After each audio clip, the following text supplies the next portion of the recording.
بسم اللہ الرحمن الرحیم أرأيت الذي يكذب بالدين فذلك الذي يدعو اليتيم ولا يحض على طعام المسكين فويل للمصلين الذين هم عن صلاتهم ساهون الذين هم يراءون ويمنعون الماعون صدق اللہ. بسم اللہ الرحمن الرحیم. بہت پر لطف گفتگو رہی تھی. گزشتہ نشست میں شکوہ ہم نے پڑھا تھا اور آج ہم مل کے پڑھیں گے جواب شکوہ.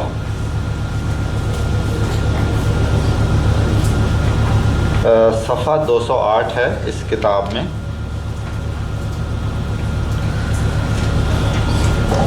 شکوہ کی بہت ساری باتیں ہمارے ذہن میں ہوں گی.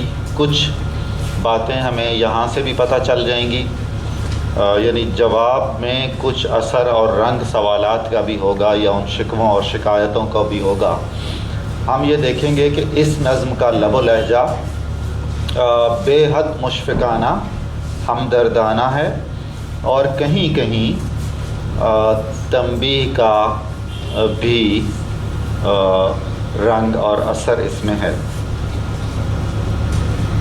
1912 میں یہ نظم تخلیق کی گئی. جیسا کہ شکوے کے بارے میں عرض کیا تھا کہ جب وہ نظم لکھی گئی، پڑھی گئی اور کئی جگہ پہ وہ شائع ہوئی تو بہت سارے لوگوں کو وہ ناپسند بھی ٹھہری. اس میں بہت سے ایسے مصرعے تھے جن میں لوگوں نے یہ محسوس کیا کہ حد سے تجاوز کیا گیا ہے یا اللہ تعالیٰ سے مخاطب ہونے کا یہ لب و لہجہ درست نہیں ہے.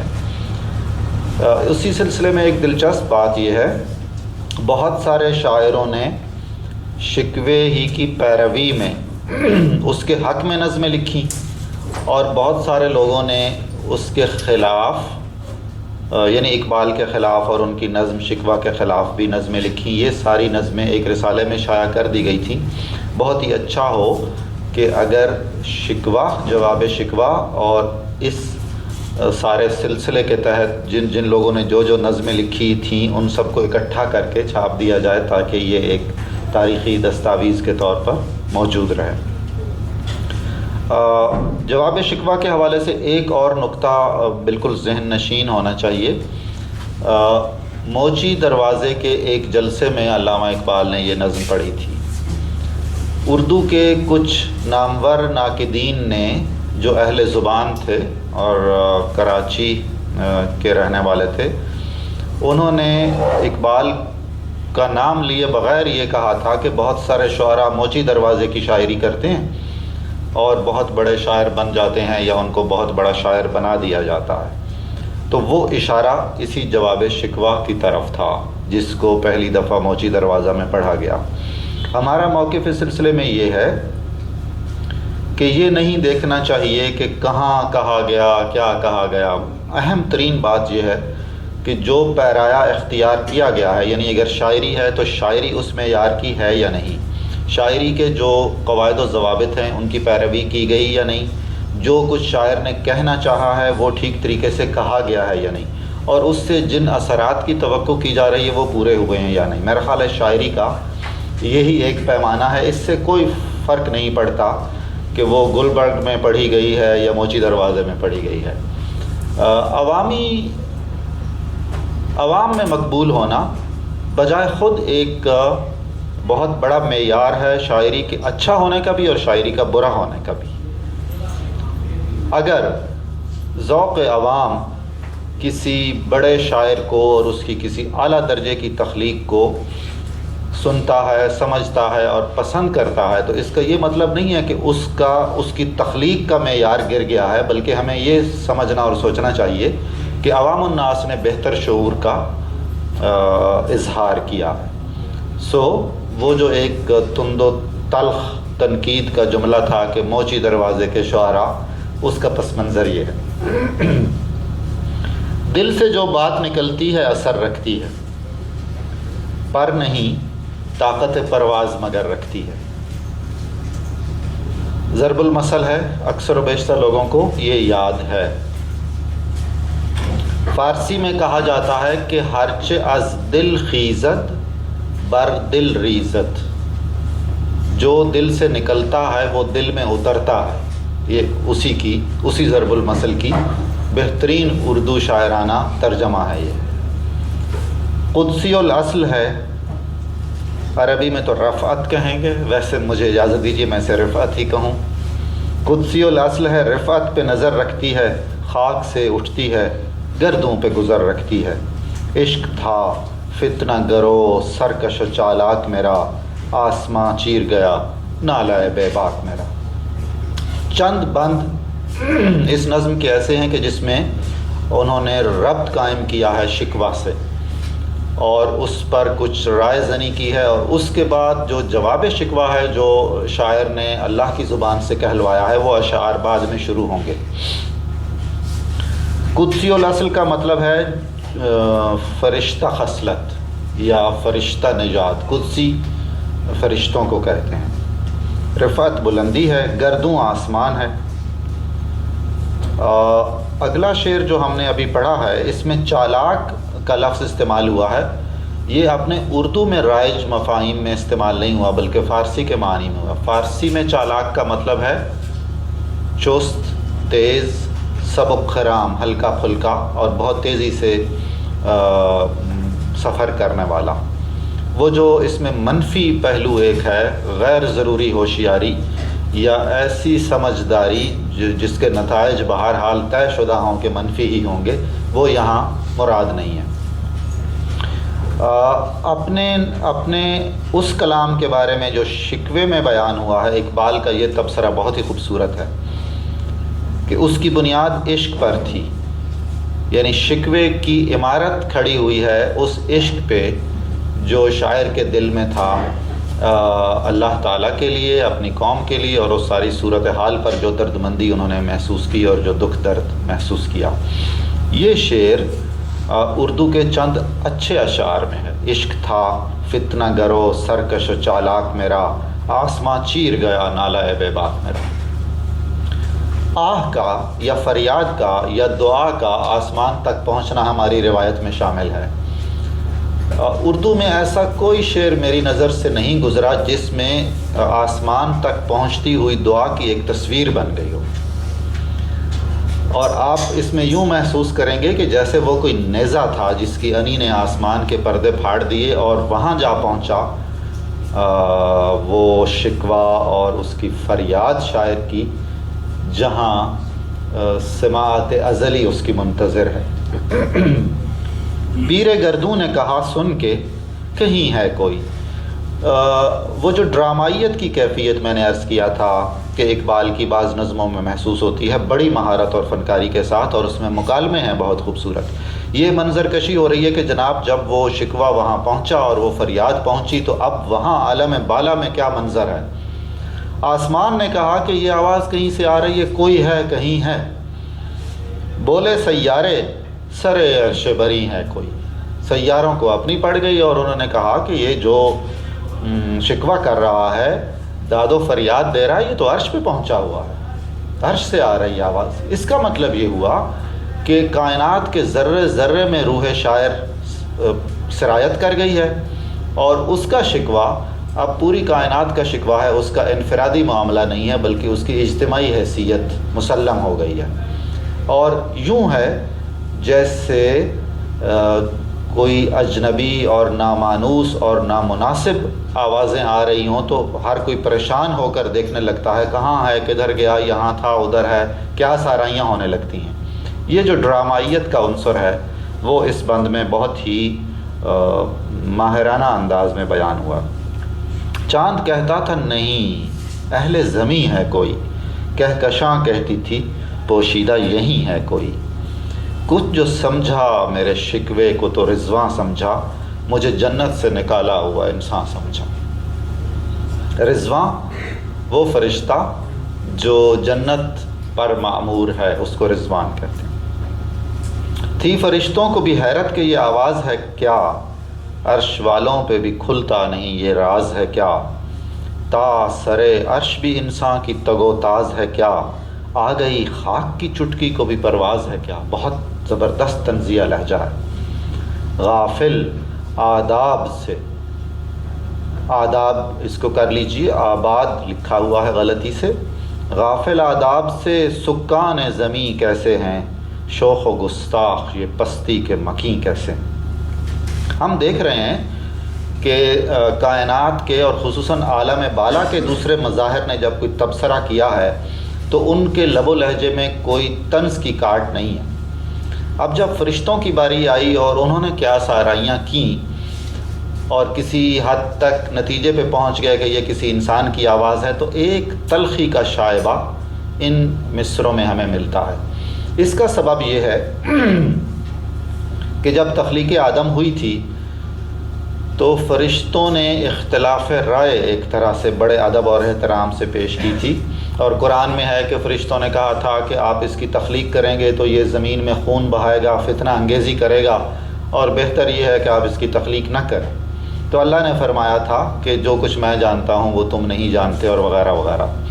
اس کا مطلب یہ ہے کہ وہ ایک ناپسندیدگی جو فرشتوں کو انسان سے تھی، اس کا اب ایک موقع ملا یہ ثابت کرنے کا۔ ویسے تو انسان الحمدللہ جب سے کرۂ ارض پہ آئے ہیں یہ ثابت ہی کرتے چلے آئے ہیں زیادہ تر کہ فرشتوں کی رائے بھی بہت اہم تھی، اور کبھی کبھی یہ موقع کائنات کو ملتا ہے مشیت ایزدی کے بہرحال درست ہونے کا اور اس کے اس بات کا۔ یہاں انہیں حیرت ہے اور کوفت بھی ہے، اور اس کوفت کے بارے میں وہ اس طرح کی بات کرتے ہیں کہ ہم نہیں کہتے تھے کہ یہ بڑا منہ پھٹ ہے اور یہ تو بڑا فتنہ انگیز ہے، تو لیجئے پھر اب سنیے۔ تگ و تاز، بھاگ دوڑ، حملہ کرنا، جا پہنچنا، خاک کی چٹکی، اس میں بڑی حقارت ہے، بے حد تحقیر کہ اچھا اس پدی کا شوربہ اب یہاں تک آ پہنچا، یہ اڑتی ہوئی اب عرش تک آ گئی۔ سکان ساکن کی جمع ہے، رہنے والے، چونکہ یہ لوگ پستی میں رہتے ہیں تو جو پست ہوتے ہیں ان کے تو اخلاق و آداب بھی پست ہوتے ہیں، انہیں تمیز نہیں ہوتی کیسے بات کرنی ہے، انہیں آداب کا کچھ پتہ نہیں ہے، یہ زمین کے رہنے والے ہیں، اسی طرح تہذیب سے دور ہیں، شائستگی سے ہٹے ہوئے ہیں۔ سکان ساکن کی جمع ساکن، رہنے والا۔ اس قدر شوخ کہ اللہ سے بھی برہم ہے، تھا جو مسجود ملائک، یہ وہی آدم ہے جس کو آدم نے فرشتوں نے سجدہ کیا تھا، وہی آدم ہے یہ، اس سے تو یہ توقع نہیں تھی، یہ تو اس مرتبے سے گر گیا۔ عالم کیف ہے، دانائے رموز کم ہے، ہاں مگر عجز کے اسرار سے نامحرم ہے، ناز ہے طاقت گفتار پہ انسانوں کو، بات کرنے کا سلیقہ نہیں نادانوں کو۔ اس میں ایک دو مشکل الفاظ آئے ہیں، کیف اور کم۔ کیف سے مراد ہے کیفیت، کیسا ہونا، اور کم ہے کتنا، یعنی کیف کو ہم کہہ سکتے ہیں کہ یہ معیار کے بارے میں ہے اور کم مقدار کے بارے میں ہے۔ سیاہ و سفید کو جانتے ہیں، تمام چیزوں سے آشنا ہیں، اور یہ بھی فرشتوں کو اس لیے ماننا پڑا کہ یہ تو اللہ نے کہا تھا کہ ہم نے اسے اسماء کا علم سکھایا ہوا ہے، لہٰذا اس سے تو وہ انکار کر نہیں سکتے کہ جی بالکل صحیح ہے، طرح طرح کے علوم و فنون سے یہ نوازا گیا ہے، یہ بات تو بالکل بجا ہے۔ ہاں مگر یہ ہے کہ جو عاجزی ہونی چاہیے اور جو انکسار ہونا چاہیے وہ ان کے دل و دماغ میں نہیں اترا ہے، اور وہ ذرا سا ان کا ہاتھ تنگ ہے، عاجزانہ انداز میں، سرکش ہیں بہت، انہیں بولنے کا سلیقہ آتا ہے اور اس پہ یہ بہت ناز کرتے ہیں، اور بعض اوقات ایسی صفتیں جن پر انسان غرور اور ناز کا بے جا شکار ہو جائے ان میں بے برکتی ہو جاتی ہے اور ان میں کمی واقع ہونے لگتی ہے اور ان کا غلط استعمال بھی شروع ہو جاتا ہے۔ پھر وہی سخت لب و لہجہ، شائستہ مگر تن سے بھرپور، بات کرنے کا سلیقہ نہیں نادانوں کو۔ نادان کے لفظ میں بھی پھر انہوں نے سہارا لیا، کیونکہ ظلم و جہول بھی تو اللہ نے کہا تھا نا انسان کو۔ وہ جب ہم نے اپنی امانت پہاڑوں کو، آسمانوں کو اور زمینوں کے سامنے لا کے رکھی اور سب نے اس کو اٹھانے سے انکار کر دیا، انسان نے آگے بڑھ کے اس کو اٹھا لیا، اور بے شک یہ جلد باز بھی ہے اور نادان بھی ہے، ناسمجھ بھی ہے۔ تو اللہ کے جو احکام ہیں اور ان کے جو الفاظ ہیں، ان کی مدد سے فرشتوں نے یہ اپنا مکالمہ بنایا ہے، اور اس میں انہوں نے اپنی وہ صدیوں کی جو ایک ناپسندیدگی ہے کسی حد تک وہ اس میں داخل کی ہے۔ اب مسئلہ یہ ہے، فرشتے تو ایسا مکالمہ کرنے سے رہے، اس لیے کہ وہ تو سراپا نور ہیں اور ان میں کسی بھی نوعیت کا تلخی اور نہیں ہے۔ یہ کوئی انسان ہی ایسا مکالمہ تخلیق کر سکتا ہے جو اپنے آپ کو عارضی طور پر فرشتوں کا نمائندہ بنا کے ان کی طرف سے بات کر رہا ہو۔ آپ ملاحظہ فرما رہے ہیں نا کہ یہ ایسے مکالمے نہیں ہیں جو بالکل صحیح معنوں میں شایان شان ہو فرشتوں سے، بلکہ بڑی مہارت سے تخلیق کی ہیں، اور ایک انسان نے تخلیق کی ہیں، تو اس نے اس میں کچھ انسانی صفات بھی داخل کر دی ہیں۔ آئی آواز، اب جناب جواب شکوہ شروع ہوا، یہ اس کا ایک منظر اور پس منظر بتا کے، صورتحال بتا کر اب گفتگو شروع ہوئی۔ آئی آواز، غم انگیز ہے افسانہ تیرا، اشک بیتاب سے لبریز ہے پیمانہ تیرا، آسماں گیر ہوا نعرہ مستانہ تیرا، کس قدر شوق زباں ہے دل دیوانہ تیرا۔ بہت ہی خوبصورت شعر ہے یہ۔ شکر شکوے کو کیا حسن ادا سے تو نے، ہم سخن کر دیا بندوں کو خدا سے تو نے۔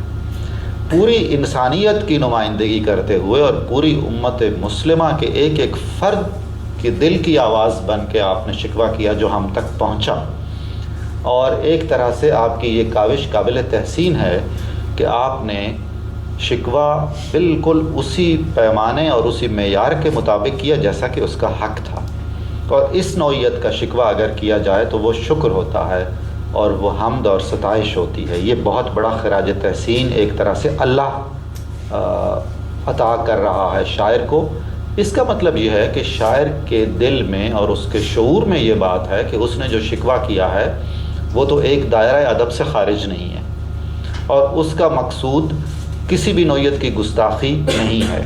اس کے پیش نظر کچھ اور مقاصد ہیں جن پر آگے چل کر بات آ جائے گی، اور وہ انسان کی آواز ہے، اور انسان نے پوری کائنات میں سے جو مسئلے اور مسائل ضروری سمجھے وہ بارگاہ الہی میں پہنچائے بہت احسن طریقے سے، اور اب گویا اللہ نے بھی یہ کہہ کے اس پہ مہر تصدیق ثبت کر دی، شکر شکوے کو کیا حسن ادا سے تو نے، ہم سخن کر دیا بندوں کو خدا سے تو نے۔ اللہ سے ہم کلام ہونا اور ہم سخن ہونا ایک بہت بڑا شرف ہے، اور جس نبی کو یہ شرف ملا اسے ہم کلیم کے نام سے یاد کرتے ہیں۔ تو گویا شکوہ کر کے، اور اس نوعیت کا شکوہ دیکھ لیجئے کہ اگر آپ شکوہ کریں اور اس میں جان نہ ہو تو جس سے آپ شکوہ کر رہے ہیں وہ ضروری نہیں جانتا اس کا جواب دینا، نظر انداز کر دیتا ہے۔ کسی بہت ہی زوردار اور جاندار شکوے ہی کا جواب دیا جاتا ہے نا، جو صحیح معنوں میں اس قابل ہے کہ اس میں کچھ ایسی باتیں کی گئی ہیں جن سے خطاب کیا جائے، جن کو موضوع گفتگو بنایا جائے۔ تو کائنات کی سب سے بڑی ہستی جو اس کی خالق ہے، جو ازل سے بھی پہلے سے ہے اور ابد کے بھی بعد تک رہے گی، اس نے اس کو بہت سنجیدہ لیا اور اس میں کچھ نکات ایسے سمجھے جن پر بات کرنا اور گفتگو کرنا ضروری ہے، اور اس سے بھی بڑھ کر اس خلوص کو اور اس حسن ادا کو اہمیت دیتے ہوئے ضروری جانا کہ جواب دیا جائے۔ ہم تو مائل بکرم ہیں کوئی سائل ہی نہیں، ادھر شکوہ کیا گیا تھا کہ جی آپ کا لطف و کرم اب کم ہو گیا۔ ہم تو مائل بکرم ہیں کوئی سائل ہی نہیں، راہ دکھلائیں کسے رہرو منزل ہی نہیں، تربیت عام تو ہے جوہر قابل ہی نہیں، جس سے تعمیر ہو آدم کی یہ وہ گل ہی نہیں، کوئی قابل ہو تو ہم شان کئی دیتے ہیں، ڈھونڈنے والوں کو دنیا بھی نہیں دیتے۔ کہ جناب ہمارا لطف و کرم تو اسی طرح موجود ہے، وہ لطف و کرم حاصل کرنے کے لیے جو شرائط ہوتی ہیں اور جو آداب ہوتے ہیں وہ کم ہو گئے ہیں، اس لیے لا محالہ ضروری ہے اور لازم و ملزوم ہے کہ وہ لطف و کرم بھی کم ہو جائے۔ اس میں راہ رو تو ہوتا ہے مسافر، تربیت کا مطلب ہے پالنا پوسنا، کسی میں جو بھی خصوصیات ہیں ان کو نشو و نما دینا، اور جو تربیت کرتا ہے وہ رب ہے۔ جوہر صلاحیت، گل مٹی، شان کئی، کیا مطلب ہو سکتا ہے شان کئی کا؟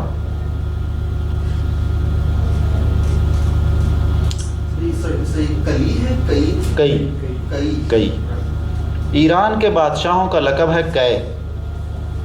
کئے کاؤس، کئے خسرو، کئے کباد وغیرہ، تو اس کا مطلب ہے شاہانہ شان۔ اور جب ہم کہتے ہیں یا کیسر کہتے ہیں یا فغفور کہتے ہیں، یہ مختلف علاقوں اور ملکوں کے بادشاہوں کے لقب ہیں، تو اس سے مراد اس خطہ ارض کے بادشاہ وغیرہ نہیں ہیں، بلکہ بہت بڑی شان و شوکت والے بادشاہ۔ جب اقبال تغرل اور سنجر کہیں گے تو اس کا مطلب شان و شوکت والے بادشاہ ہیں۔ جب جنید اور بایزید کہیں گے تو اس سے مراد اہل دل ہیں۔ جنید اور بایزید اس وقت صرف استعارے رہ جائیں گے، محض علامتیں ہو جائیں گی۔ کوئی اس قابل ہو تو ہم اب بھی دنیاوی جاہ و اقتدار کے بام عروج تک پہنچا دیتے ہیں، اور یہ صلاحیت رکھتے ہیں، اور یقیناً ہم ایسا کرتے ہیں۔ اور اگر کسی کی طلب صادق ہو اور وہ مسلسل اپنی جستجو کو جاری رکھے تو ہم تو دنیائیں بھی نہیں اس کو عطا کر دیتے ہیں۔ اس کی یہ ایک مشہور واقعے کی طرف اشارہ بھی ہو سکتا ہے۔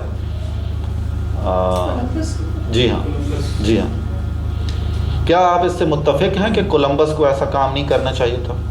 جی کم از کم میری تو بڑی شدید یہ خواہش ہے۔ وہاں جو ظلم و ستم بھی ہوئے اور اس نے جو نئی شکل اختیار کر لی، اور یہ سلسلہ معلوم نہیں کب تک جاری رہے گا، لیکن ایک بات بہرحال طے ہے، جب کوئی بھی شخصیت یا کوئی بھی نظریہ سومنات بن جاتا ہے تو پھر اس کا مقدر ٹوٹنا ہوتا ہے، یہ طے شدہ بات ہے۔ اب اس کے ٹوٹنے کے اور اس کی شکست و ریخت کے کیا پیمانے ہیں اور اس کے لیے کیا زمانی حد بندی ہو سکتی ہے، ظاہر ہے وہ متعین نہیں ہے، لیکن طے ہے۔ آپ پوری انسانیت کی تاریخ دیکھ لیں، جب فرعون کہتا ہے نا انا ربکم الاعلی، یہ وہ حد ہے جس حد کے بعد پھر زوال کا سفر اور پسپائی کا سفر شروع ہو جاتا ہے، افراد میں بھی اور اقوام میں بھی۔ بہت اچھا ایک اردو کے شاعر کا شعر ہے، اب میرے ٹوٹنے کا وقت آیا، میری ہر سانس سومنات ہوئی، تکبر، غرور، برخود غلط ہونا اور عجیب و غریب خواہشیں اور خیالات، جب وہ مرحلہ آ جاتا ہے تو وہ بالکل وہی کیفیت ہوتی ہے کہ جی آنکھوں پہ پردہ، کانوں پہ مہر، دل اور دماغ کے دروازے بند۔ جب یہ کیفیت ہوتی ہے تو اس کا مطلب یہ ہے کہ وہ رصد کے رستے بند کیے جا رہے ہیں اور کاٹے جا رہے ہیں۔ وہ جو محصور کر دیا جاتا ہے آدمی کو یا کسی بھی قوم کو، وہ یہی ہے۔ خیر، بہرحال یہاں تو اس کا ذکر ایک انعام کے طور پر کیا جا رہا ہے، ہمیں اس کو انعام کے طور پر، نہ وہ تلاش کرنے والے کے ذہن میں یہ تھا کہ یہ اس کے نتائج نکلیں گے، لہٰذا بہرحال تاریخ انسانی کا ایک اہم واقعہ ہے۔ اب کچھ وہ حالات اور واقعات جو دوسری طرف سے بتایا جاتا ہے کہ یہ آپ کے حالات ہیں اور آپ کی صلاحیتیں ہیں اور آپ کے کارنامے ہیں، اور اس پر آپ کے مطالبے ختم نہیں ہوتے۔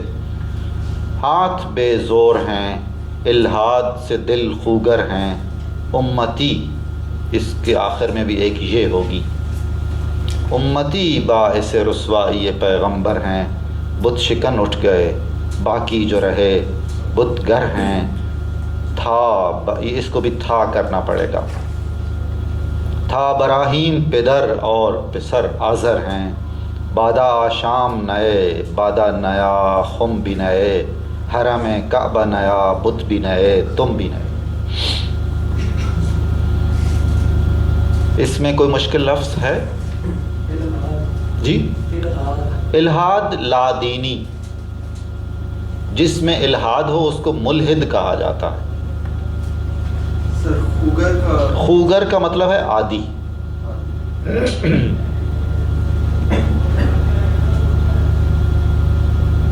بت شکن اور بت گر کے حوالے سے کوئی مکالمہ کسی تاریخی شخصیت کا یاد آ رہا ہے آپ کو؟ میرا خیال ہے غزنوی محمود جی۔ اور ابراہیم اور آزر، پہلے مصرے سے ان کا کیا تعلق اور ربط بنے گا؟ بت شکن کون ہے آخری مصرے کے لوگوں میں سے؟ ابراہیم، جی ہاں۔ اور بت گر کون ہے؟ بت تراش کون ہے؟ آزر۔ اور براہیم سے اور بت شکن سے مراد ہے مسلمانوں کی پچھلی نسلیں، پرانے لوگ، وہ ابراہیمی صفات ان میں تھیں، بت شکنی کرتے تھے، اب جو رہ گئے ہیں ان میں سے اکثریت آزر کے راستے پہ چلنے والی ہے اور بت گری کرنے والی ہے، اور یہ بت بالکل نئے ہیں اور لوگ بھی نئے ہیں۔ یہ سارے وہ معاملہ، بادا آشام شراب پینے والا، معاملہ الٹ گیا یہاں پہ، جس طرح پہلے جی پدر آزر ہے اور پسر ابراہیم ہے، یہاں الٹ ہو گیا اب بالکل جی، زمانے کے انداز بدلے گئے، نیا راگ ہے، ساز بدلے گئے، ساقی نامہ۔ ابھی ساقی نامہ نہ شروع کر دیں اگلی گفتگو میں انشاءاللہ، نہیں وہ تو بال جبریل میں ہے ساقی نامہ، ہاں لیکن انشاءاللہ پہنچ جائیں گے وہاں تک۔ خم مٹکا پہلے آ چکا ہے جی، خم آ چکا، مٹکا بڑی سراہی کہہ لیجیے آپ۔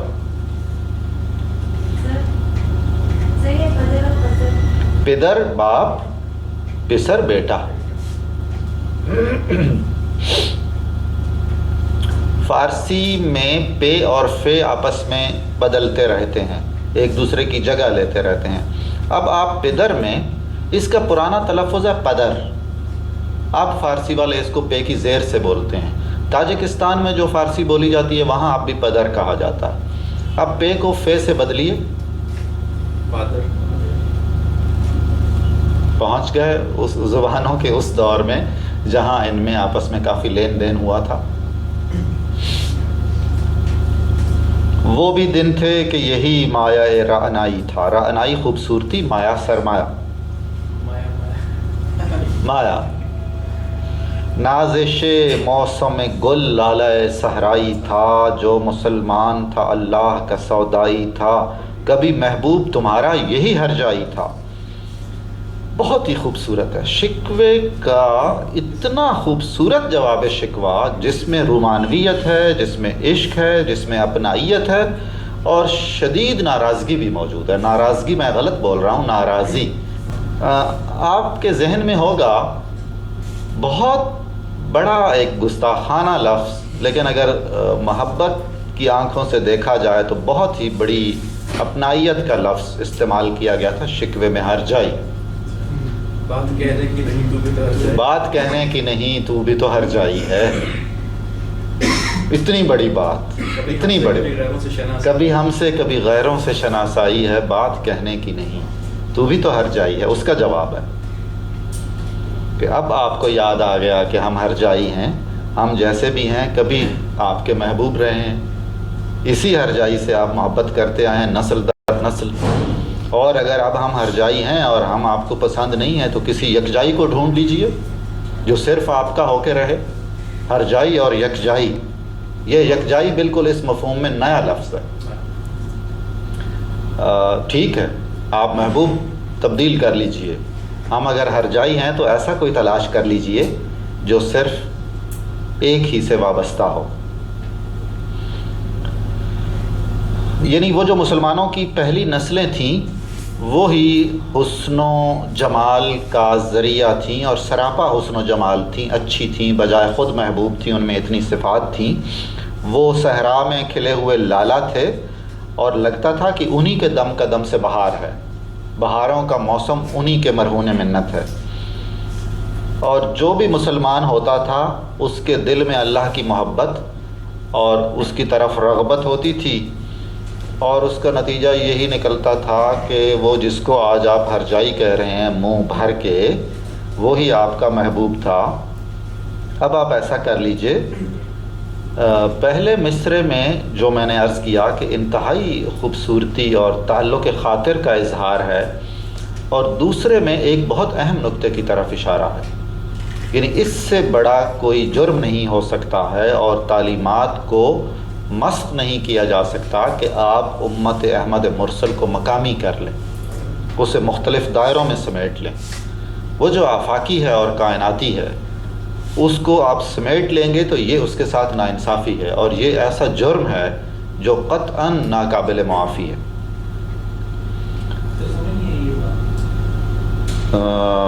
وطنیت کا جو تصور تھا، امت رسول کریم صلی اللہ علیہ وآلہ وسلم آفاقی اور کائناتی ہے۔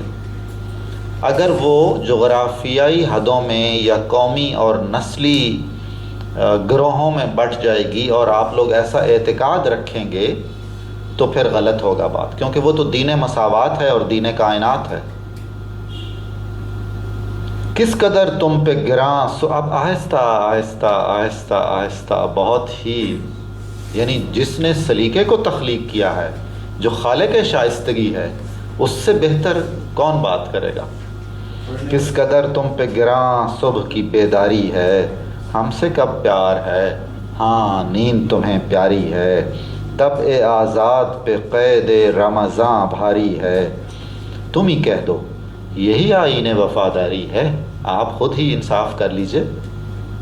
قوم مذہب سے ہے، مذہب جو نہیں تم بھی نہیں، جذب باہم جو نہیں محفل انجم بھی نہیں۔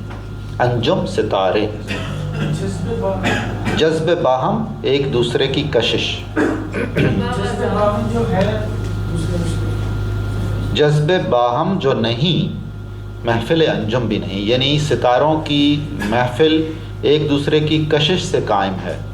ایک سائنسی، نیم سائنسی نظریہ بھی آپ اسے کہہ سکتے ہیں۔ یہ واضح ہے نا جی، بالکل کوئی اس میں ابہام نہیں ہے۔ اچھا لگا، آزاد طبیعت۔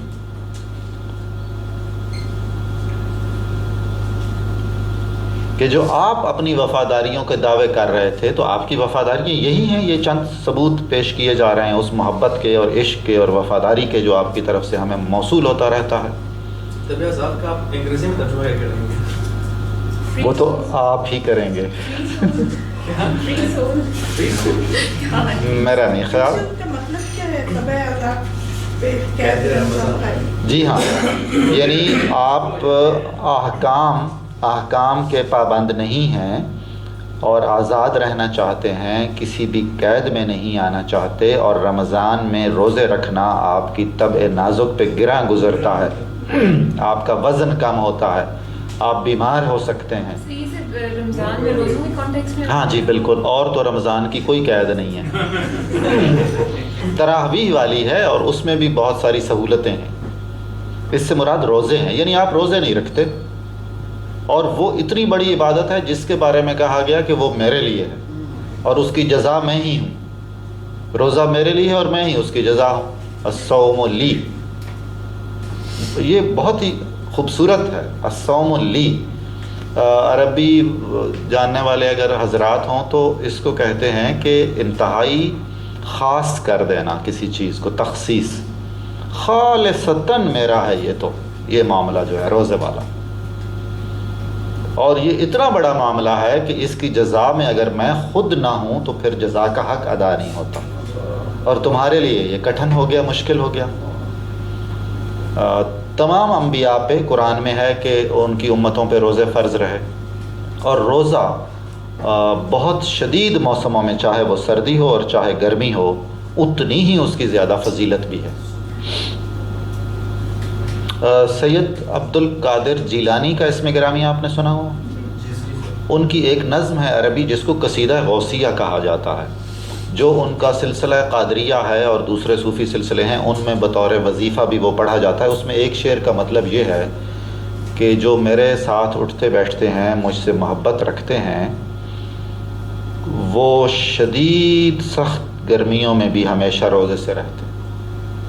یعنی اس کو بطور فخر پیش کیا گیا، اور اس لیے پیش کیا گیا کہ آپ نے تو کہا تھا یہ میرے لیے ہے، اور جو خالصتاً یہ میرے لیے کرے اس کی جزا میں ہوں، تو پھر اب آپ ان لوگوں کی جزا بن جائیے نا. انہیں اپنی معرفت بھی عطا کیجئے، اپنے حسن و جمال سے انہیں حصہ عطا کیجئے. بطور خاص انہوں نے اس کا ذکر کیا. آپ ہی بتا دیجئے کہ اگر یہ طرز عمل ہے تو ہم اسے محبت کہیں گے اور وفاداری کہیں گے اور اطاعت شعاری کہیں گے. اور اگلے مسئلے میں، اگلے شعر میں وہی بات بیان کی گئی. قوم مذہب سے ہے. ایک تو مذہب کو قوموں میں نہیں بانٹنا چاہیے اور خطوں میں نہیں بانٹنا چاہیے، اور قوم کا تعین مذہب سے کرنا چاہیے، جو اقبال کا نقطہ نظر تھا 1908 کے بعد. اس سے پہلے تو وہ متحدہ ہندوستان وغیرہ، اس پر ہم بات کر چکے ہیں. سر یہ جو جی تمہیں کہو یہی آئین وفاداری ہے. جی. یہ آئین وفاداری کوئی قرآن پاک کا، قرآن پاک، اطاعت، دین، جو آئین قرآن نے دے. جی وہی بالکل. جن کو آتا نہیں دنیا میں کوئی فن، تم ہو. تم ہماری پیاری قوم ہو نا، اور ہم پر بھی اپنا حق کے شفا جتلاتے ہو، تو ذرا آپ کی مدح بھی کچھ ہو جائے. ادھر اقبال نے کہا تھا، دیکھ لیجئے، خو گرے ہم سے تھوڑا سا گلا بھی سن لے.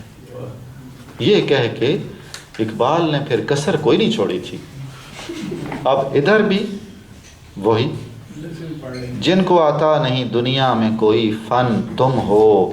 نہیں جس قوم کو پروائے نشیمن، تم ہو. بجلیاں جس میں ہو آسودہ و خرمن، تم ہو. بیچ کھاتے ہیں جو اسلاف کے مدفن، تم ہو. نکو نام جو قبروں کی تجارت کر کے، کیا نہ بیچو گے جو مل جائیں صنم پتھر کے. تم تو اکابر کی ہڈیاں بیچنے پہ اتر آئے ہو، اور جو ہڈیاں بیچتا ہے اور قبریں بیچتا ہے، وہ تو اگر اس کو پتھر کے صنم مل جائیں تو وہ ان کی تجارت بھی شروع کر دے گا. ہر چیز ہی وہ تو بیچنے پر آمادہ ہو جائے گا. اپنی شخصیت، اپنی خودی، اپنا تشخص، اپنی قوم، اپنا وطن، سب کچھ برائے فروخت، ہر چیز. نکو نام، نیک نام، یہ ہوں کو پڑھا جا رہا ہے. اس میں بہت زیادہ فاصلے کا نشان بنائیے.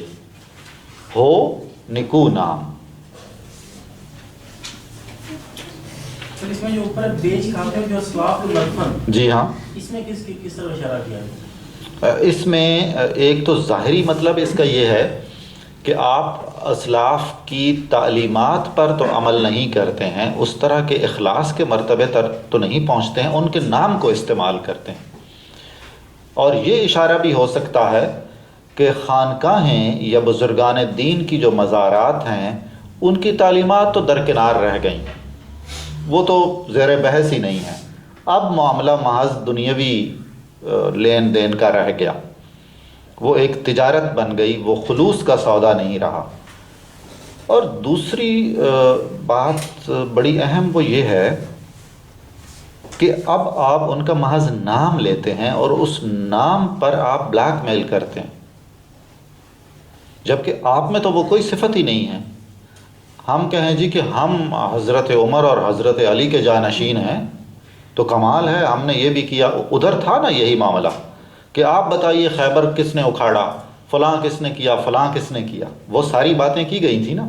اس کا بھی جواب ہے کہ بھائی وہ تو آپ کے اسلاف کا معاملہ تھا، آپ میں تو کوئی رتی برابر ان کی خوبو نہیں آئی، صرف سوائے اس کے کہ نام ہے آپ کا. تو جہاں بھی ایکسپلائٹیشن ہوتی ہے یا غلط استعمال کیا جاتا ہے تو وہ بیچنا ہی ہو گیا نا. صفحہ دہر سے باطل کو. اب جناب یہ ساری باتیں جو اقبال نے شکوے میں کی تھیں، جواب شکوہ میں جس بات کا بطور خاص ذکر کیا جائے اور جواب دیا جائے، اس کا مطلب یہ ہوتا ہے کہ یہ بہت زیادہ دل کو لگی ہے. تو یہ باتیں دل کو لگی ہیں جو ایگزیکٹلی ذہن میں ہیں اور ذکر بھی ہو رہا ہے. اور یہ سارے سوالیہ ہیں. صفحہ دہر زمانہ دنیا. صفحہ دہر سے باطل کو مٹایا کس نے؟ نوع انسان کو غلامی سے چھڑایا کس نے؟ میرے کعبے کو جبینوں سے بسایا کس نے؟ میرے قرآن کو سینوں سے لگایا کس نے؟ تھے تو آبا و تمہارے ہی مگر تم کیا ہو. اہم بات یہ ہے کہ یہ جو سارے کمالات آپ نے ارشاد فرمائے ہیں شکوے میں، کوئی شک و شبہ نہیں ہے کہ یہ درست ہیں. ان میں آپ کا کارنامہ تو کوئی بھی نہیں ہے، آپ کے آبا و اجداد کا کارنامہ ہے. تھے تو آبا و تمہارے ہی مگر تم کیا ہو. ہاتھ پر ہاتھ دھرے منتظر فردا ہو.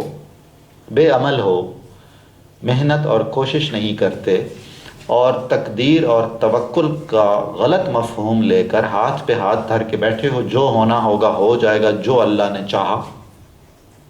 تو آپ کا تو کمال اور آپ کا تو طرز عمل یہ ہے. پردہ فیوچر، فردہ آنے والا کل. بہر مسلمان ہے فقط وعدہ حور. شکوہ بیجا بھی کرے کوئی تو لازم ہے شعور. غلط شکوے کے لیے بھی کوئی عقل ہونی چاہیے. عدل ہے فاتر ہستی کا ازل سے دستور. مسلم آئی ہوں و کافر تم ملے حور و قصور. تم میں حوروں کا کوئی چاہنے والا ہی نہیں. جلوہ طور تو موجود ہے موسیٰ ہی نہیں. بے جا غلط، بے تکا. فاتر ہستی زندگی کو اور وجود کو پیدا کرنے والا اور ٹھیک ٹھیک اس کی حفاظت کرنے والا، اس کی نگہداشت کرنے والا.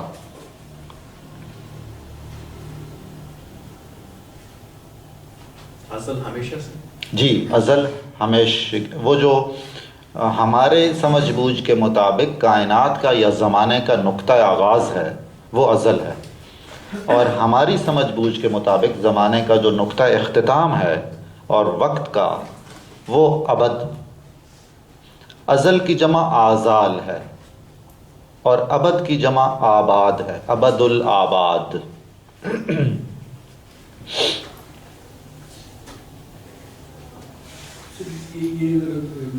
اس کا تھوڑا سا ریلیز کر دیں. جی میں سلیس کر دیتا ہوں کہ آپ نے یہ شکوہ کیا تھا کہ ہم مسلمانوں کے لیے صرف وعدہ حور رہ گیا ہے.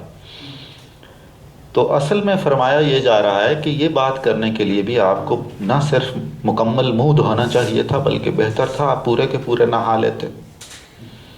وہاں پہ شعر تھے کہ یہ شکایت نہیں ہے ان کے خزانے معمول، نہیں محفل میں جنہیں بات بھی کرنے کا شعور. قہر تو یہ ہے کہ کافر کو ملے حور و قصور اور بیچارے مسلمان کو فقط وعدہ ہے. جی اس کا جواب آ رہا ہے. عدل ہے فاتر ہستی. جی کہ آپ کا یہ جو شکوہ ہے یہ اتنا فضول شکوہ ہے کہ اس میں کوئی عقل کی بات نہیں ہے. بے تکا شکوہ کرنے کے لیے بھی آدمی کو سمجھداری کا مظاہرہ کرنا چاہیے تھا. آپ نے جو بات کی ہے اس سے یہ الزام ثابت لگتا ہے کہ اللہ تعالیٰ عدل نہیں کرتا، نعوذ باللہ ظالم ہے، اور ان کو منفعتیں مل رہی ہیں اور حور و قصور مل رہے ہیں. تو جو بھی مسلمانوں والے طور طریقے اپنائے گا، مسلم آئی ہوا کافر تو ملے حور و قصور، مسلمانوں والے طور طریقے اپنا لیں گے تو وہ ساری وہ نعمتیں مل جائیں گی. نام کے مسلمان ہوں گے اور وہ طور طریقے آپ اختیار نہیں کریں گے تو پھر ان چیزوں پر بھی آپ کا کوئی استحقاق نہیں، آپ کو نہیں ملیں گی. تو گویا ایسی صورتحال میں آپ سے تو وعدہ حور بھی نہیں ہے، آپ نے بالکل غلط رائے قائم کی، وہ بھی نہیں ہے معذرت کے ساتھ. لو جی یہ بھی گیا. اب کیا کریں؟ تم میں حوروں کا کوئی چاہنے والا ہی نہیں. جلوہ طور تو موجود ہے موسیٰ، یعنی آپ کی طلب میں اور آپ کے اخلاص میں اور آپ ہی کے عمل میں کچھ کوتاہی اور کمی ہے. نعمتیں موجود ہیں، دینے والا اسی طرح ہے اور دینے والا عادل ہے. عدل اس کی ذات کا حصہ ہے، اس کی ایک ایسی صفت ہے جو اس سے الگ نہیں ہوتی، اس کی کوئی صفت بھی اس سے الگ نہیں ہوتی. منفعت فائدہ نفع، منفعت ایک ہے اس قوم کی، نقصان بھی ایک ہی سب کا نبی، دین بھی ایمان بھی ایک، حرم پاک بھی اللہ بھی قرآن بھی ایک. کچھ بڑی بات تھی ہوتے جو مسلمان بھی ایک. وہ ساری چیزیں ایک ایک ہیں اور اس کے بعد پھر ہم آگے وہ ہیں جو ابھی پتہ چلے گا کہ کیا کیا ہیں۔ فرقہ بندی ہے کہیں اور کہیں ذاتیں ہیں، کیا زمانے میں پنپنے کی یہی باتیں ہیں؟ پنپنا نہیں، نشو و نما پانا، بڑھوتری ہونا، ترقی حاصل کرنا۔ کون ہے تارک آئین رسول مختار، مصلحت وقت کی ہے کس کے عمل کا معیار، کس کی آنکھوں میں سمایا ہے شعار اغیار، ہو گئی کس کی نگاہ طرز سلف سے بیزار، قلب میں سوز نہیں، روح میں احساس نہیں، کچھ بھی پیغام محمد کا تمہیں پاس نہیں۔ تارک، ترک کرنے والا، جو عمل نہ کرتا ہو، جس نے چھوڑ دیا ہو۔ جی ہاں، شعار اغیار، غیروں کا طور طریقہ، غیروں کا چال چلن، غیروں کی تہذیب۔ سلف، پرانی نسلیں، اکابر، بزرگ، یعنی یہ سارے کے ساری جو منفی صفتیں بیان کی جا رہی ہیں یہ اس وقت کے مسلمانوں میں ہیں، اور پھر وہ دعویٰ کرتے ہیں مسلمان ہونے کا اور نعمتوں کے حصول کا بھی۔ یہ جو اگر معیار لکھا ہو، یہ معیار ہے؟ معیار، جی بالکل، اس کو درست کرنا ہے۔ معیار، اس میں عین پہلے ہے، یہ بعد میں ہے۔ مصلحت وقت کی ہے کس کے عمل کا معیار، یعنی اب آپ عمل کرتے ہیں خلوص دل سے اور اطاعت کے لیے نہیں، بلکہ ہزار طرح کی مصلحتیں دیکھتے ہیں۔ زمانہ بدل گیا ہے، اس زمانے میں یہ بہتر ہوگا، یہ بہتر ہوگا، یہ بہتر ہوگا۔ ہماری اور ہمارے پیاروں کی طرف آپ کی نگاہیں نہیں اٹھتیں اور ان کے طرز عمل پر آپ نہیں چلتے، بلکہ غیروں سے متاثر ہوتے ہیں اور ان کے طرز عمل پہ صدقے واری ہوتے ہیں، اور بلکہ اپنی پرانی نسلوں کے جو اعمال تھے اور ان کے طور طریقے سے ان سے آپ متنفر ہوتے جا رہے ہیں، بیزار ہو چکے ہوئے ہیں، اور ان کو آپ قابل فخر کیا قابل عمل بھی نہیں جانتے ہیں۔ جا کے ہوتے ہیں مساجد میں صف آرا تو غریب، زحمت روزہ جو کرتے ہیں گوارا تو غریب، نام لیتا ہے اگر کوئی ہمارا تو غریب، پردہ رکھتا ہے اگر کوئی تمہارا تو غریب۔ عمرا نشہ دولت میں ہے غافل ہم سے، زندہ ہے ملت بیضا غربا کے دم سے۔ جو اللہ نے الہام اور وحی کی اپنے پیغمبروں پر، ان میں حضرت عیسیٰ کی تعلیمات میں اس نوعیت کی آیتوں کے کچھ نشانات موجود ہیں، چونکہ ہمیں نہیں معلوم ان میں سے کون سی مستند ہے اور کسی میں کوئی شک و شبہ ہے، لیکن غریبوں کے خلوص اور ان کے طرز عمل کی سچائی کے بارے میں بہت ہی فضیلتیں بیان ہوئی ہیں، اور یہ بالکل صحیح ہوگا، اس لیے کہ رسول کریم صلی اللہ علیہ وآلہ وسلم نے ایک دعا اپنی زندگی میں ہمیشہ جاری رکھی: اے اللہ مجھے مسکینی کی حالت میں زندہ رکھ، اللہم احیینی مسکینا، اور قیامت کے دن بھی مجھے غریبوں کی صفوں میں سے اٹھا۔ یہ وہ دعا ہے، چند ان دعاؤں میں سے جو رسول کریم صلی اللہ علیہ وسلم نے ہمیشہ جاری رکھی۔ اس میں کوئی مسئلہ؟ یہاں تو یہ لگ رہا ہے کہ غریب کے عمل کی اہمیت ہی کوئی نہیں، چار شروع کیسے؟ نہیں، اللہ کو تو یہ غریب یہ کام بس کرتا ہے۔ یہی کہہ رہے ہیں وہ کہ یہ کام جو سب نے کرنے تھے تو وہ صرف غریب کر رہا ہے، یہ اہم ترین کام ہے، تو یہ سارے نہیں کر رہے، عمرا نہیں کر رہے، صرف غریب کر رہے ہیں، تو یہ تو ان کی عظمت ہے، کوئی ان کی منفی نہیں ہے بات، وہ اگلے مصرے سے پتہ چلتا ہے۔ عمرا نشہ دولت میں ہے غافل ہم سے، وہ یہ نہیں کرتے تو وہ غفلت کا شکار ہیں، اور اگر یہ کرتے ہیں تو یہ ان کی اچھائی ہے اور ان کی عظمت ہے۔ ملت بیضا اسلام کو کہتے ہیں، لفظی مطلب ہے سفید قوم، روشن قوم، ید بیضا ید بیضا والی، جی ہاں۔ سر یہ جو عمرہ اور غربت کا ذکر کیا گیا ہے، جی ہاں، کیا اس کا یارڈ اسٹک جو ہے وہ صرف فائنینشیل کنسرن تک ہی لمیٹڈ ہے یا اس کے کچھ اور کنسرنز بھی ہو سکتے ہیں؟ نہیں، بالکل ہو سکتے ہیں، بالکل ہو سکتے ہیں. اگر آپ، ظاہر ہے آپ سوچتے ہوں گے اور باقی سب لوگ بھی، دولت ایک اہم چیز ہے جو اپنے ساتھ بہت ساری اور چیزیں لے آتی ہے، بہت سارے رویے لے کے آتی ہے. وہ رویے عین ممکن ہے کہ غریبوں میں بھی ہوں. بعض لوگ اتنے عجیب و غریب ہوتے ہیں کہ ان کے لیے پنجابی میں ایک محاورہ بے ملک نواب، یعنی وہ پھانک ہوتے ہیں لیکن ان کا دماغ عرش معلیٰ پہ ہوتا ہے اور یوں لگتا ہے کہ جیسے یہ پتہ نہیں کس بر صغیر پورے کے حاکم مطلق ہیں. غریب کی ایک اور مطلب بھی تو ہے نا، غریب کا دوسرا مطلب، غریب کا جو مسافر ہے، غریب الوطن والا نہیں سر، مطلب یونیک. جی ہاں، یونیک بھی. لیکن میرا خیال ہے کہ یہ تمام معانی ہوں گے بہت ہی دور کی.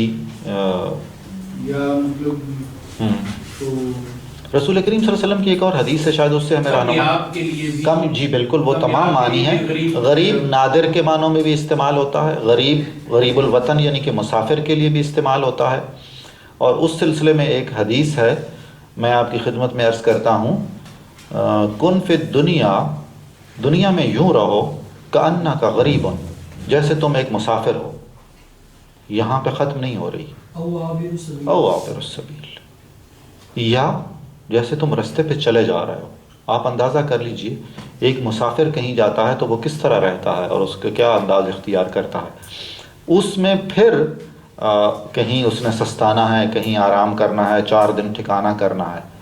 تو ترجیحاً اگلا الفاظ بھی رسول کریم نے، بلکہ یوں بہتر ہے کہ جیسے مسلسل حالت سفر میں جو ہو، چلتے چلتے چلتے چلتے گزر جائیے، مشکل کام ہے. یہ ظاہر ہے. خیر، رسول کریم ہی کی ایک اور حدیث مبارک ہے. آپ نے فرمایا کہ اللہ تعالیٰ نے دنیا میں جتنے بھی نبی پیدا فرمائے، سب سے پہلے غریبوں نے ان کی دعوت پر لبیک کہا اور ان پر ایمان لائے. آپ جانتے ہیں کہ جب مسلمان ہجرت کر کے حبشہ چلے گئے تھے نجاشی کے دربار میں، تو ادھر سے کفار مکہ کے نمائندے گئے سفیر کے، جی یہ بھگوڑے ہیں اور ہمارے انہیں مجرم ہیں، آپ انہیں ہمارے ساتھ واپس کیجئے. تو حضرت جعفر نے غالباً جعفر طیار نے مسلمانوں کے نمائندے کے طور پہ نجاشی کے سوال و جواب کیے تھے. اور اس میں نجاشی نے ایک بہت اہم سوال کیا تھا کہ جس آدمی کا آپ ذکر کر رہے ہیں جو نبی ہے آپ کی امت میں، آپ کی قوم میں، اس پر ایمان لانے والے زیادہ تعداد میں امیر لوگ ہیں یا غریب؟ ایک بہت بڑی نشانی ہے حق کی اور سچ کی. یہ اس پس منظر میں آپ دیکھ لیجئے نا. آج بھی ہم پولیٹیکل پارٹیز کی جو سلیوشنز ہوتی ہیں ان کو اس پیمانے پہ دیکھ سکتے ہیں کہ ان کو فالو کرنے والے زیادہ کوئی برا ہے کہ غربا ہے، ان میں کوئی بھی غریب نہیں ہے. میرا نہیں خیال. یہ جو معیار ہے، یہ معیار ہے خالصتاً شاید الہامی اور مبنی بر وحی پیغام کے لیے. اگر آپ دیکھیں کہ عمرہ کسی چیز کو فالو کیوں کریں گے، کیونکہ اپنا بینیفٹ دیکھیں گے اس چیز کے اندر. نشہ دولت میں ہے، جی ہاں ظاہر ہے اس چیز کو ملٹیپلائی کر سکتے ہیں، تو اس پارٹی کو فالو کرنا زیادہ بینیفیشل ہو سکتا ہے.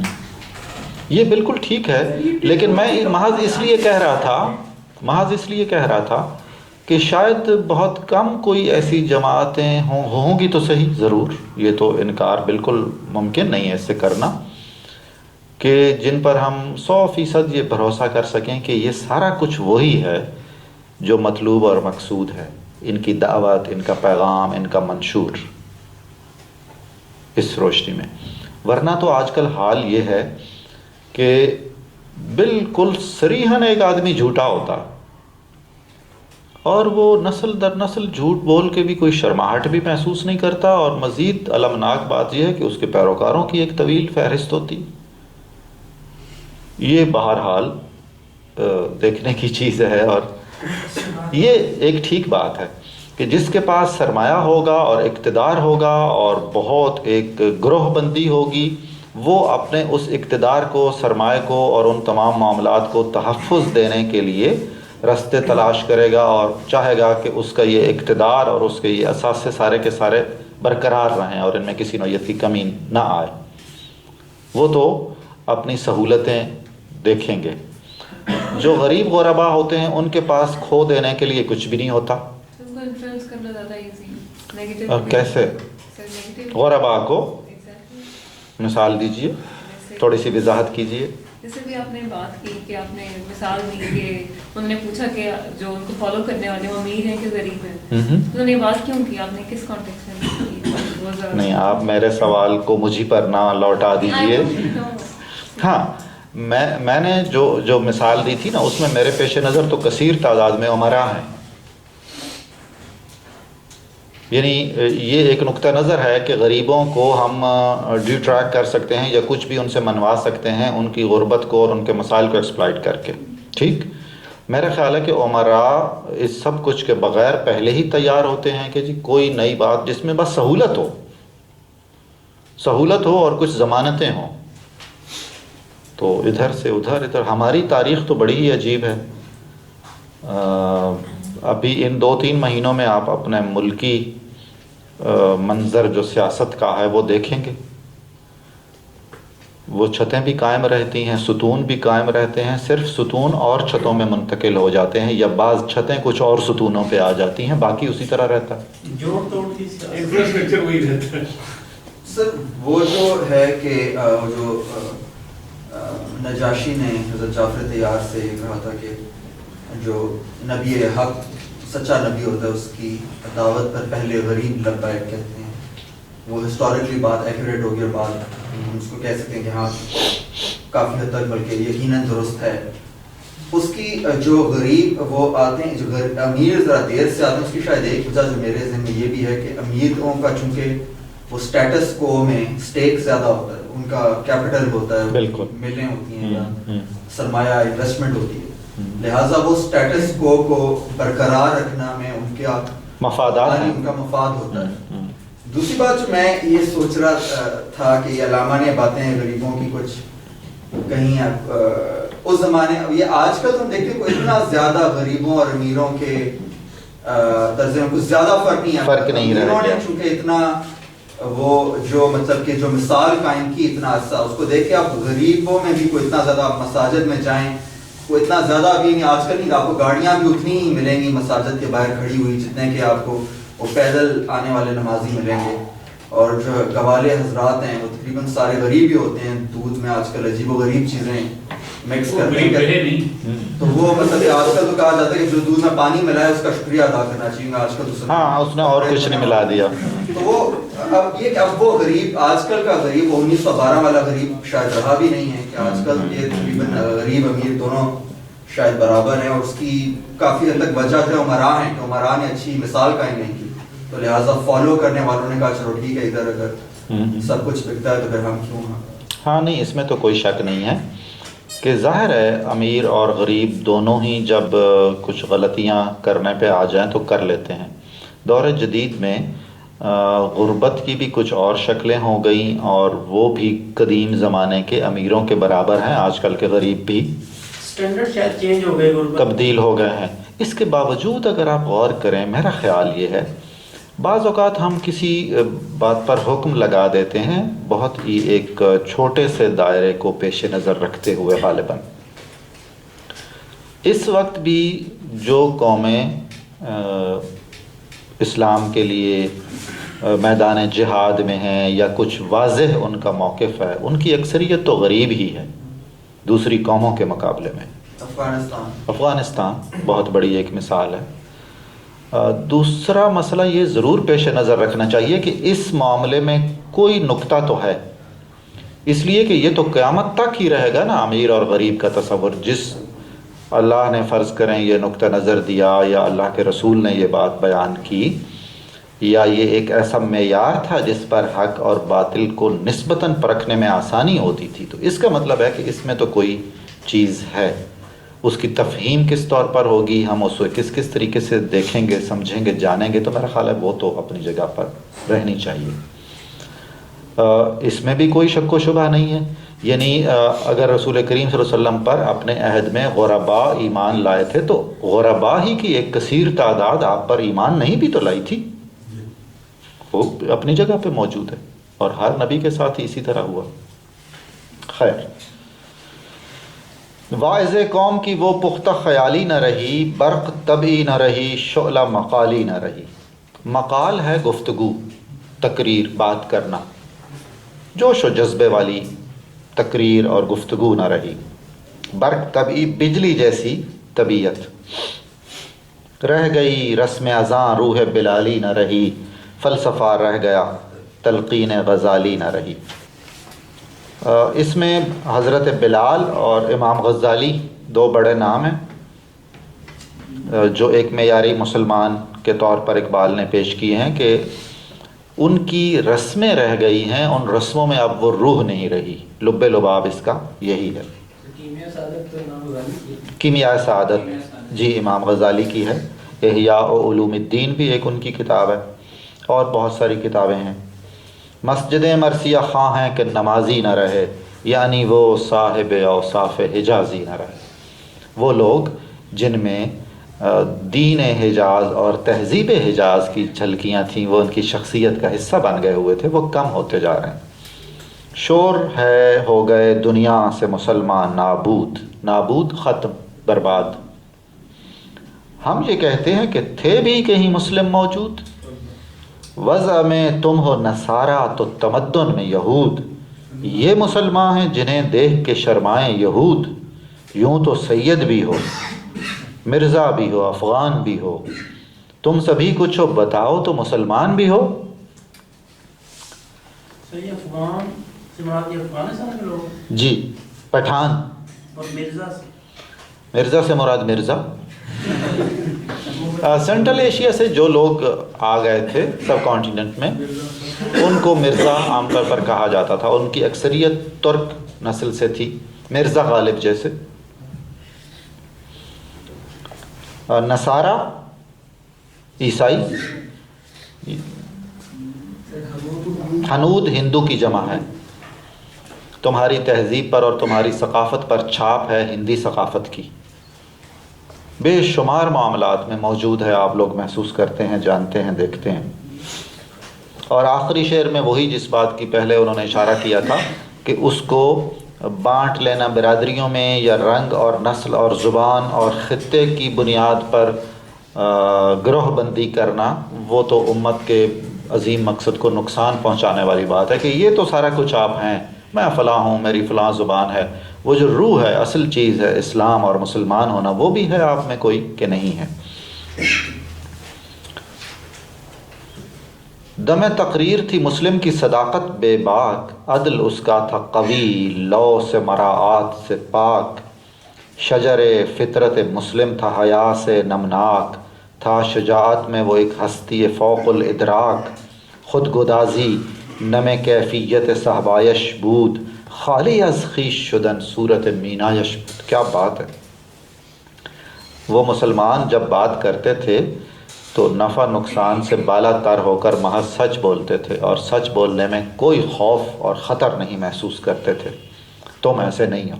اور جب وہ عدل کرتے تھے تو عدل میں اتنے مضبوط تھے کہ کوئی بھی آلودگی نہیں ہوتی تھی رو رعایت کرنے کی ان کے فیصلے میں. لاس ہے آلودگی، کھوٹ. ملوث ہم کہتے ہیں جس میں آلودگی ہو اور جس میں کھوٹ ہو. مراعات رعایت، لحاظ، منہ ملاحظہ. اور جو مسلمان ہوتا تھا اس کی فطرت ثانیہ تھی حیا اور شرم. رسول کریم نے فرمایا کہ حیا جزو ایمان ہے، ایمان کا بہت بڑا حصہ حیا ہے. ایک جگہ پہ آپ نے فرمایا جس کا حیا ختم ہو جائے پھر وہ جو مرضی کرے، یعنی پھر اس کی باغیں کھلی ہیں. اور شجاعت میں یعنی یہ وہ صفات ہیں جو خاص طور پر اہم ہیں ایک مسلمان میں. شجاعت میں وہ ایک ایسی ہستی تھی جو سوچ سے بھی بالا تر ہے، فوق، اوپر، ادراک، سوچ، سمجھ.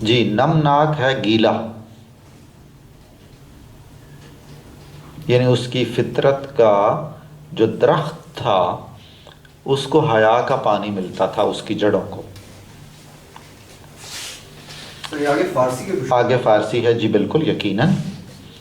خود گدازی نم کیفیت صحبایش، صحبا کہتے ہیں شراب کو، کیفیت نشہ، نم تری گیلا ہونا، خود گدازی اپنے آپ کو پگھلا دینا، اپنی ذات کی پگھلاہٹ، سوز و گداز، درد و غم، عشق، والہانہ کسی بھی چیز سے وابستگی. خودی کے معنی میں آ رہا ہے. جی اس کی جو شراب تھی اس سے جو نشہ ہوتا تھا وہ سوز و گداز عطا کرتا تھا. اس کے نشے کا مطلب درد و گداز تھا.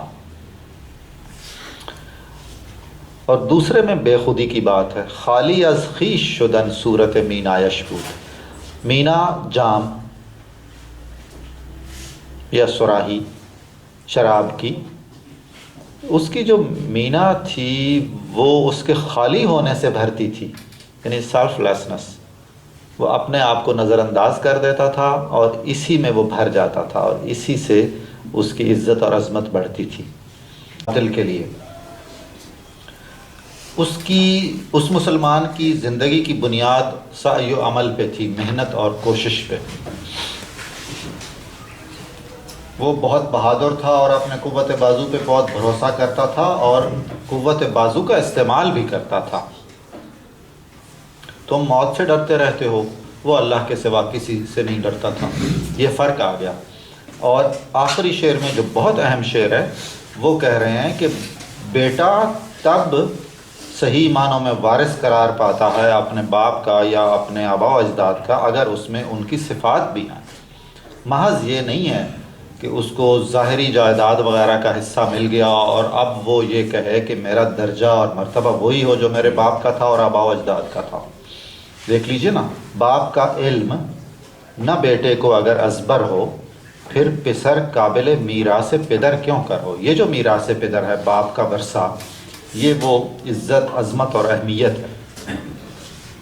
یہاں بیٹے سے مراد آپ موجودہ نسل کہہ لیجئے اور باپ سے مراد پچھلی نسل یا آبا و اجداد. یہ شعر علامہ اقبال نے فارسی کے ایک عظیم شاعر سے اخذ کیا ہے. ان کا نام تھا نظامی گنجوی. ان پر ہم نے بات بھی کی تھی، جنہوں نے مثنویاں لکھی ہیں عاشقانہ بہت سی. اور یہی مفہوم نظامی گنجوی کے اس شعر کے ساتھ انہوں نے بال جبریل کی ایک نظم میں استعمال کیا ہے اور وہ ہم پڑھیں گے ادھر. وہ جاوید کے نام ہے، جس میں وہ کہتے ہیں کہ آپ میں اگر صلاحیت ہوگی تو کام آئے گی. اقبال کا بیٹا ہونا کوئی فائدہ، یہ تو اللہ کے رسول نے بھی کہا اور ظاہر اصول کی بات. ہر کوئی مست مئے ذوق تن آسانی ہے، تن آسانی سہولت، آرام طلبی. ہر کوئی آرام طلبی کی شراب کے نشے میں مست ہے، محنت مشقت کوشش نہیں کرنا چاہتا. تم مسلمان ہو، یہ انداز مسلمانی ہے، یعنی کہ یہ نہیں ہے انداز مسلمانی. آرام طلبی اور بے عملی، حیدری فقر ہے، نئے دولت عثمانی ہے. تم کو اسلاف سے کیا نسبت روحانی ہے؟ نہ تو تمہارے فقر میں اور روحانیت میں اور باطن میں وہ شان ہے جو حضرت علی کی تھی، اور نہ تمہارے پاس وہ دولت ہے جو حضرت عثمان کے پاس تھی. اس کا مطلب یہ ہوا کہ بنیادی طور پر دولت کوئی ناپسندیدہ چیز نہیں ہے اسلامی نقطہ نظر سے بھی اور اخلاقی نقطہ نظر سے بھی. بات وہی ہے جو ہم ہمیشہ سے کرتے ہیں کہ دنیا اور دنیا کے معاملات اور جاہ و منصب اور مال و زر اگر دل میں موجود ہے اور قبلہ و کعبہ بنا ہوا ہے تو پھر وہ ایک بت ہے اور وہ ناپسندیدہ ہے. غربت بھی وہ ہو سکتی ہے. غربت کے بارے میں بھی حدیث ہے جو مجھے اس وقت یاد نہیں رہی تھی، بالکل ابھی یاد آئی. کاد الفقر ان یکون کفرا. بعض ایسی غربت ہوتی ہے، یہ خطرہ ہوتا ہے کہ وہ کفر تک نہ لے کے چلی جائے. اس کا مطلب یہ ہے کہ ایک توازن ہی کام دیتا ہے. اب آپ کے پاس نہ تو آپ روحانیت میں اس مرتبے پہ ہیں، نہ مادیت میں اس مرتبے پر ہیں، اور پھر چاہتے وہی ہیں کہ وہی شان و شوکت ہو اور وہی کامیابیاں ہیں جو اسلاف کو حاصل تھیں، تو یہ کیوں کر ہو سکتا ہے؟ وہ زمانے میں معزز تھے مسلمان ہو کر، اور تم خوار ہوئے تارک قرآن ہو کر، قرآن کو چھوڑ کے۔ تم ہو آپس میں غضبناک، وہ آپس میں رہی، ایک دوسرے سے لڑتے جھگڑتے ہو، وہ ایک دوسرے سے محبت کرنے والے تھے۔ اور ان صفات کا ذکر قرآن کریم میں بھی ہے۔ رحماء بینہم، مومنوں کی شان ہے کہ وہ آپس میں رحم کا اور رحمت کا اور شفقت اور محبت کا سلوک کرتے ہیں۔ تم خطا کار و خطابی، تم خود گناہ گار بھی ہو اور گناہوں کی طاق میں رہتے ہو، عیب تلاش کرتے رہتے ہو دوسروں کے۔ وہ خطا پوش و کریم، اور وہ غلطیاں چھپاتے تھے۔ چاہتے سب ہیں کہ ہوں اوج ثریا پہ مقیم، ہر ایک کی خواہش ہے کہ اتنی بلندی پہ پہنچ جائے جس پر کبھی کوئی نہ پہنچ سکا ہو۔ پہلے ویسا کوئی پیدا تو کرے قلب سلیم، باطن کو اتنا شائستہ اور مہذب تو بنا لو، پہلے پاک صاف کر لو اپنے دل کو۔ تخت فغفور بھی ان کا تھا، سریر کئے بھی، یہ کئے وہ آ گیا جو لقب میں نے عرض کیا تھا ایرانی بادشاہوں کا، اور فغفور لقب تھا چین کے شہنشاہوں کا۔ یوں ہی باتیں ہیں کہ تم میں وہ حمیت ہے بھی، وہ غیرت دینی اور وہ اپنے قدموں پہ کھڑا ہو جانا کسی بھی موقف کے لیے جو ان میں صفت تھی، وہ بھی ہے تم میں۔ انہی تمام صفات کی بدولت انہیں دنیا کی جتنی بھی بڑی بڑی سلطنتیں تھیں، ان کے تاج و تخت ان کے قدموں تلے آ گئے تھے۔ خودکشی شیوا تمہارا، وہ غیور و خوددار۔ سر یہ سریر سریر تخت، سریر تخت، حمیت، حمیت کو کیا بتائیں گے؟ کوئی مدد کریں؟ ہمت اور غیرت اور خودداری، غیرت سے زیادہ، ہاں غیرت سے زیادہ، بلکہ خودداری کی بہت بڑی ایک مرتبہ کہہ لیجیے۔ خودکشی شیوا تمہارا، وہ غیور و خوددار۔ اس لفظ کو عام طور پر ہم کہتے ہیں غیور، یہ کی شد کے ساتھ بولتے ہیں جو کہ غلط ہے۔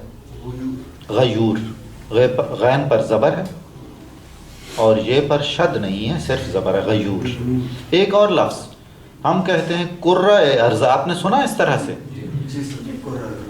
کرہ کہتے ہیں گھوڑی کے بچے کو، جبکہ ہم کہنا چاہ رہے ہیں گلوب، روئے زمین کہنا چاہ رہے ہیں نا ہم، اس کے لیے لفظ ہے کرہ، شد کے بغیر، رے کی شد کے بغیر، کرہ ارض۔ کرے کا مطلب ہے گیند، گلوب۔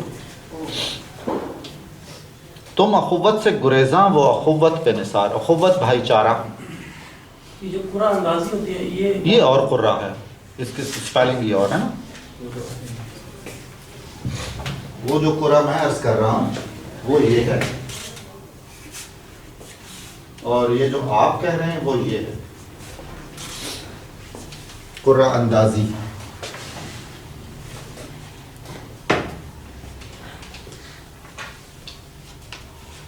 تم ہو گفتار سراپا، تم سر سے لے کر پاؤں تک محض باتیں ہی باتیں ہو، یعنی عمل کوئی نہیں ہے، محض دعوے ہیں اور گفتگویں ہیں۔ وہ سراپا کردار، اور تمہارے جو آباء و اجداد تھے وہ باتیں کوئی نہیں کرتے تھے، وہ تو عمل ہی عمل تھے۔ تم ترستے ہو کلی کو، وہ گلستان بکنار۔ گلستان بکنار کا مطلب ہے گود میں یا آغوش میں پورا چمن۔ تم ایک کلی کو ترس رہے ہو، وہ تو وہ تھے جن کی آغوش میں پورے پورے باغ تھے، چمنستان تھے۔ اب تلک یاد ہے قوموں کو حکایت ان کی، نقش ہے صفحہ ہستی پہ صداقت ان کی۔ مثل انجم افق قوم پہ روشن بھی ہوئے، بت ہندی کی محبت میں برہمن بھی ہوئے، شوق پرواز میں مہجور نشیمن بھی ہوئے، بے عمل تھے ہی جواں دین سے بدزن بھی ہوئے۔ ان کو تہذیب نے ہر بند سے آزاد کیا، لا کے کعبے سے صنم خانے میں آباد کیا۔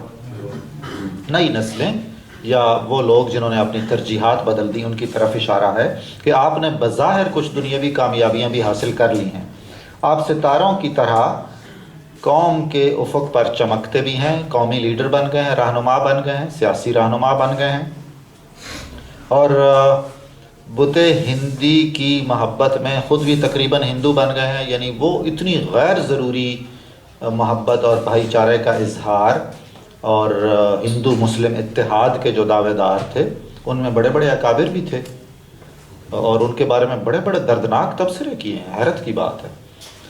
جی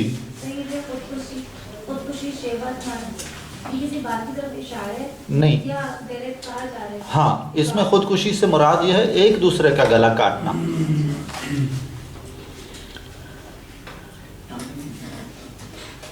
اور آپ کا یہ حال ہے کہ آپ نے اونچی اڑانیں بھرنے کے لیے اپنے گھونسلے کو بھی بلا دیا، مہجور دور ہو جانا۔ بے عملی تو پہلے ہی تھی، اب دین سے بدزنی بھی داخل ہو گئی۔ شک شبے سے آغاز ہوتا ہے بدزنی کا، اور پھر تہذیب نے مزید یہ احساس دلایا کہ یہ ہر طرح کی حدود و قیود جو ہیں ان کو توڑ پھوڑ دینا چاہیے اور چیزوں کو نئے سرے سے دیکھنا چاہیے۔ اس سے رہی صحیح کسر بھی پوری ہو گئی۔ آپ لوگ رونق کعبہ تھے اور آپ کو کعبہ سے اٹھا کے اب صنم خانوں کی رونق بنا دیا گیا ہے۔ اب آپ کا قبلہ و کعبہ گویا بت خانے بن گئے ہیں۔ سر یہ شوق پرواز میں مہجور نشیمن بھی ہوئی، اس کو تھوڑا آپ کوئی مدد فرمائیں؟ یعنی میں اس کو سلیس میں نے عرض کیا، دوبارہ کر دیتا ہوں کہ اونچا اڑنے کے شوق میں اپنے گھونسلے کو بھی بھول گئے، یا گھونسلے سے بھی وہ گھونسلے کو چھوڑ کے چلے گئے۔ یہ گھونسلہ گھر ہے، وطن ہے، کوئی نظریہ ہے، کوئی تہذیب ہے، کوئی اپنی شخصیت اور اساس اور تشخص ہے، ہر وہ چیز ماڈرن کے پیچھے پا کے دین کو پیچھے چھوڑ دیا۔ بالکل وہ بھی ہے۔ پرواز نئی سے نئی فتوحات، زیادہ سے زیادہ کلغیاں اپنے اس میں لگانے کی خواہش میں۔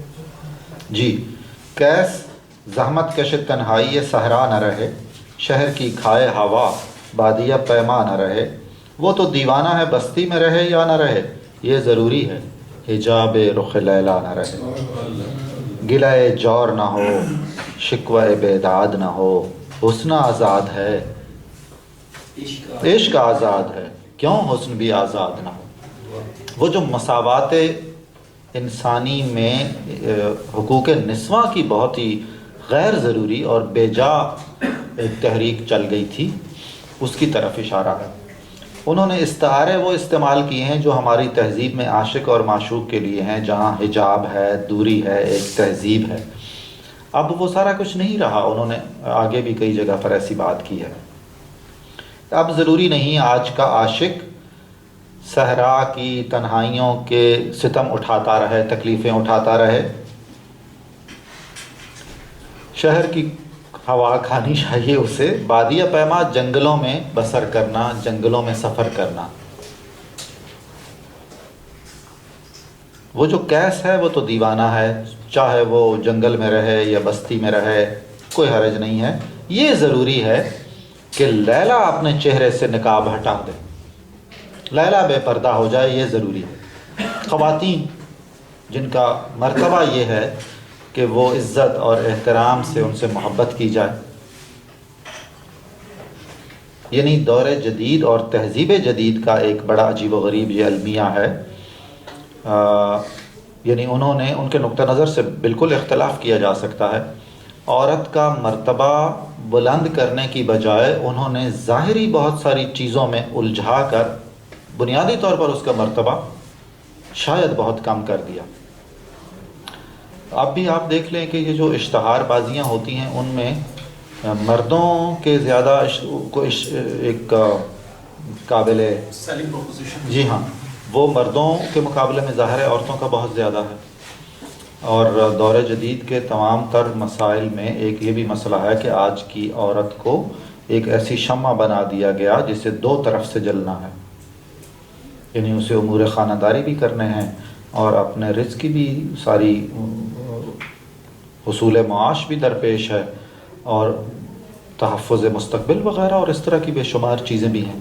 ہر بات میں کچھ اچھے پہلو ہوتے ہیں اور کچھ اس کی خرابیاں ہوتی ہیں. ایسا تو نہیں کرتے نا کہ خرابیاں دور کرتے کرتے آپ اس کی بنیادیں ہی ہلا دیں. عہد نو برق ہے آتش زن ہر خرمن ہے، ایمن اس سے کوئی صحرا نہ کوئی گلشن ہے. اس نئی آگ کا اقوام کہن ایندھن ہے، ملت ختم رسل شعلہ بپیراہن ہے. آج بھی ہو جو براہیم کا ایمان پیدا، آگ کر سکتی ہے انداز گلستان پیدا. نیا زمانہ ایک بجلی ہے، آتش زن آگ لگا دینے والا، ہر فصل کو ہر ڈھیر کو آگ لگا دینے والا ہے، آگ لگا دیتا ہے. یہ ڈھیر یہ فصل ہمارا وہی تشخص ہے، تہذیب ہے، دین ہے، اقدار ہیں، مقامی معاملات اور مسائل ہیں، جو بھی ہماری جمع پونجی ہے. نئی تہذیب کی بجلی نے اس کو جلا کے راکھ کر دیا ہے. ایمن کا مطلب ہے محفوظ. اس بجلی سے کوئی صحرا بھی بچا ہوا نہیں ہے اور کوئی چمن بھی بچا ہوا نہیں ہے، ہمہ گیر ہے، ہر طرف اس نے آگ لگا دی. اور یہ نئی آگ ہے اور جو پرانی قومیں ہیں، پرانی تہذیبیں ہیں، ان کو جلا کے راکھ. پرانے سماج ہیں، وہ سارے کا سارا اس کا ایندھن ہے، وہ اس میں جل کر راکھ ہو گئے ہیں. اور خاص طور پر اللہ کے آخری رسول کی جو ملت ہے اس کے تن بدن کو آگ لگا دی ہے اس نے. شعلہ بپیراہن ہے، اس کے لباس میں چنگاری ڈال دی ہے اس تہذیب نے.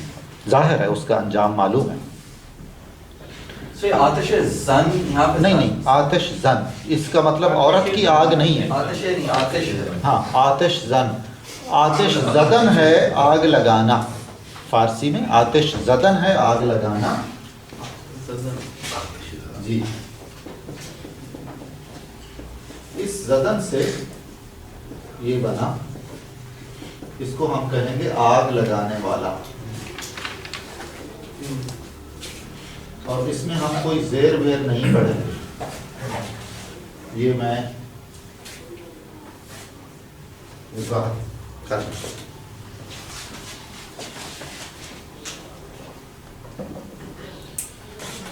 یہ شعر بہت مشہور و معروف ہے، آپ میں سے اکثر کو یہ آتا ہوگا. آج بھی ہو جو براہیم کا ایمان پیدا، آگ کر سکتی ہے کہ جی اب آگ لگ گئی تو اس آگ کا علاج بھی ہے. آپ اپنے دین کو، ایمان کو، اپنے عقیدے کو اتنا محکم مضبوط پختہ کر لیں جتنا حضرت ابراہیم کا تھا، تو اس آگ کے لیے کوئی مسئلہ ہی نہیں ہے کہ یہ ٹھنڈی ہو جائے.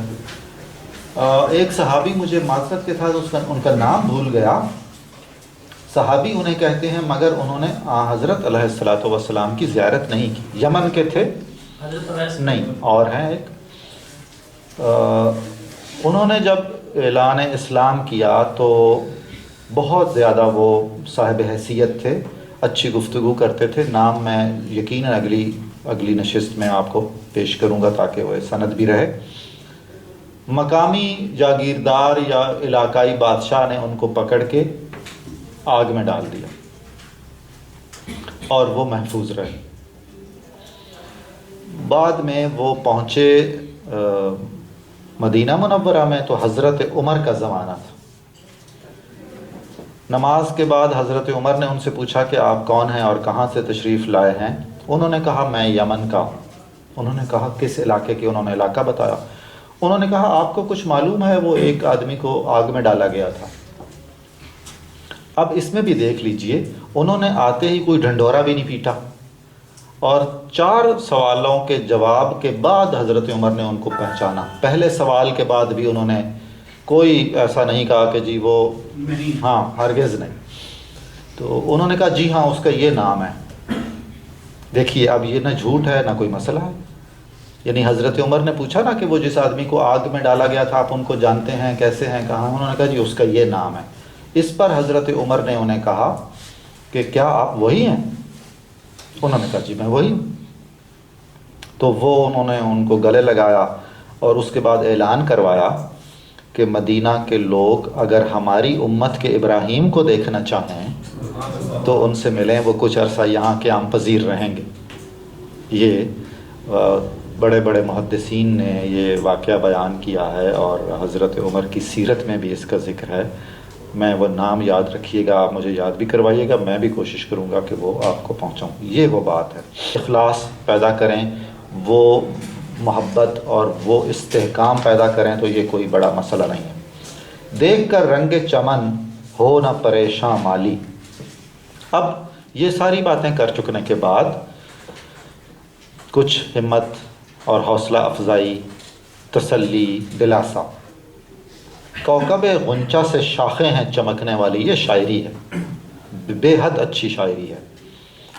مالی کون ہے؟ جس کو اس ملت کا درد ہے اور غالباً جس نے شکوہ بھی کیا ہے، اس کو تسلی دی جا رہی ہے کہ چمن میں خزاں ہے اور بالکل ہر طرف بربادی کے آثار ہیں، لیکن پریشانی کی کوئی بات نہیں ہے. بھروسہ رکھنا چاہیے، امید رکھنی چاہیے. انہی شاخوں پہ غنچوں کے ستارے کھلیں گے اور وہ چمکا دیں گے ہر چیز. اب کوکب غنچہ کہنا یہ ہے شاعری، جہاں آپ مختلف چیزوں کو ملا دیتے ہیں. اب ہم اس کو صرف امیجن کر سکتے ہیں، خواب خیال میں دیکھ سکتے ہیں، اور تصور کیجئے کہ ستارے غنچے بن کے ٹہنیوں پہ لگے ہوئے ہیں. کوکب ستارے؟ ہاں جی، کوکب ستارہ. جی جی، غنچہ کلی. جی، پھول جب پورا کھل جاتا ہے تو پھول کہتے ہیں، جب وہ ابتدائی شکل میں ہوتا ہے تو غنچہ اور کلی کہلاتا ہے. خس و خاشاک سے ہوتا ہے گلستان خالی، گل بر انداز ہے خون شہداء کی لالی. رنگ گردوں کا ذرا دیکھ تو ان نابی ہے، یہ نکلتے ہوئے سورج کی افق تابی. خس و خاشاک، تنکے، کوڑا کرکٹ، شہیدوں کے خون کی لالی یوں ہو گئی ہے جیسے پھول ہوتے ہیں، پھول پھینک رہی ہے وہ، یا پھولوں جیسی ہو گئی. عناب ایک پھل ہے جو دواؤں میں بھی استعمال ہوتا ہے، بیر قسم کا ایک پھل ہے، اور اس کے رنگ کو، جی ہاں جی، میں چاہ رہا تھا کہ پہلے اس پھل کا تصور دوں تو خود بخود پھر منتقل ہو جائے گا ذہن اس کی لالی کی طرف، سرخی کی طرف. افق تابی، افق کو چمکانا. افق وہ حد نگاہ ہے جہاں ہم دیکھتے ہیں کہ زمین اور آسمان مل رہے ہیں، جہاں سے ہمیں سورج نکلتا ہوا اور سورج ڈوبتا ہوا محسوس ہوتا ہے. افق اسی کی جمع ہے آفاق. تنک تابی. جی میں عرض کرتا ہوں، یہ افق تابی نہیں ہے. تنک تابی بھی ہے نا ایک وہ. جی جی جی جی جی جی. تنک تابی کہتے ہیں ٹمٹماہٹ کو، کسی وقت چمک رہا ہوا ہونا اور کسی وقت بجھنا. یوں جب چمک رہا ہو تو ہم تک روشنی پہنچے، جب نہ ہو تو پھر ظاہر اندھیرا، اس کو تنک تابی کہتے ہیں. اس کا مطلب یہ ہے کہ اس افق پہ ابھی سورج نکلنے والا ہے. یہ جو رجائیت ہے، یعنی امید پسندی. کبھی ایران میں انقلاب آ گیا تو اقبال نے اس سے وابستہ کر لیا اپنے آپ کو، کبھی ترکوں کو فتوحات حاصل ہونے لگیں تو یہ جانا کہ یہ ہمارے لیے ایک اچھا پیغام ہے، اور اس کے بعد فتوحات کا اور اچھے زمانوں کا ایک سلسلہ ہوگا. یہ خس و خاشاک سے ہوتا ہے گلستان خالی، اور آگے گلبر انداز ہے خون شہداء کی لالی. اس کو تھوڑا. جی میں بالکل کر دیتا ہوں. اس چمن میں اب تنکے بھی نہیں رہیں گے اور گرد و غبار بھی نہیں رہے گا، یعنی یہ صاف ستھرا ہو جائے گا. جو مسائل ہیں وہ ختم ہو جائیں گے، اور کامیابیاں اور پھول اور اس گلشن پہ بہار آ جائے گی. اب ساری باتیں وہی ہیں کہ ہم علامتوں کو ایک دفعہ جب زیر بحث لے آتے ہیں پھر اشاروں ہی میں بات ہوگی نا. فرض کر لیجئے آپ کے خیال میں یہ چمن، یہ گلستان کیا ہوگا؟ امت مسلمہ بھی، بر صغیر بھی ہو سکتا ہے، ہمارے گھر بھی ہو سکتے ہیں، وغیرہ وغیرہ. خود ہر مسلمان کا انفرادی طور پر دل بھی ہو سکتا ہے. اب اس میں جو خس و خاشاک ہیں وہ ہر جگہ پر موجود ہیں، یعنی کوتاہی، جن کا بہت ساری باتوں کا پہلے ذکر ہو گیا، نا اتفاقی، عمل میں اخلاص نہ ہونا، بے عملی، ہاتھ پر ہاتھ دھرے بیٹھے ہونا، وغیرہ وغیرہ سارا کچھ، اور شکست پہ شکست نصیب ہونا، ہر طرف منظر سے ہٹے ہوئے ہونا. اب وہ خس و خاشاک جب ہٹ جائیں گے تو اس کا کیا مطلب ہے؟ کہ ان چیزوں کی جگہ پر بہتر چیزیں، کامیابیاں آ جائیں گی، اچھائیاں آ جائیں گی، بہار آ جائے گی۔ امتیں گلشن ہستی میں ثمر چیدہ بھی اور محروم ثمر بھی ہیں خزاں دیدہ بھی، سینکڑوں نخل ہیں کاہیدہ بھی بالیدہ بھی، سینکڑوں بطن چمن میں ابھی پوشیدہ بھی۔ نخل اسلام نمونہ ہے برومندی کا، پھل ہے یہ سینکڑوں صدیوں کی چمن بندی کا۔ اس میں ذرا مشکل الفاظ ہیں، وگرنہ اس کا مفہوم بالکل صاف ہے۔ ثمر چیدہ، پھل چن لیا ہو جس نے، پھل حاصل کر لیا ہو، پھل کھا لیا ہو، چیدہ چنا ہوا۔ ثمر پھل ہے۔ خزاں دیدہ، جس نے خزاں دیکھی ہوئی ہو، جس پر خزاں گزر رہی ہو، خزاں طاری ہو۔ نخل ویسے اس کا عربی میں مطلب ہے کھجور کا درخت، لیکن فارسی اور اردو میں نخل ہر طرح کے درخت کے لیے استعمال ہوتا ہے، شجر اور درخت کے قائم مقام ہو گیا۔ کاہیدہ، جن کی نشو و نما رک گئی ہو۔ بالیدہ، جن کی نشو و نما بہت بہتر انداز میں ہو رہی ہو۔ بطن پیٹ، اس کی جمع ہے بطون۔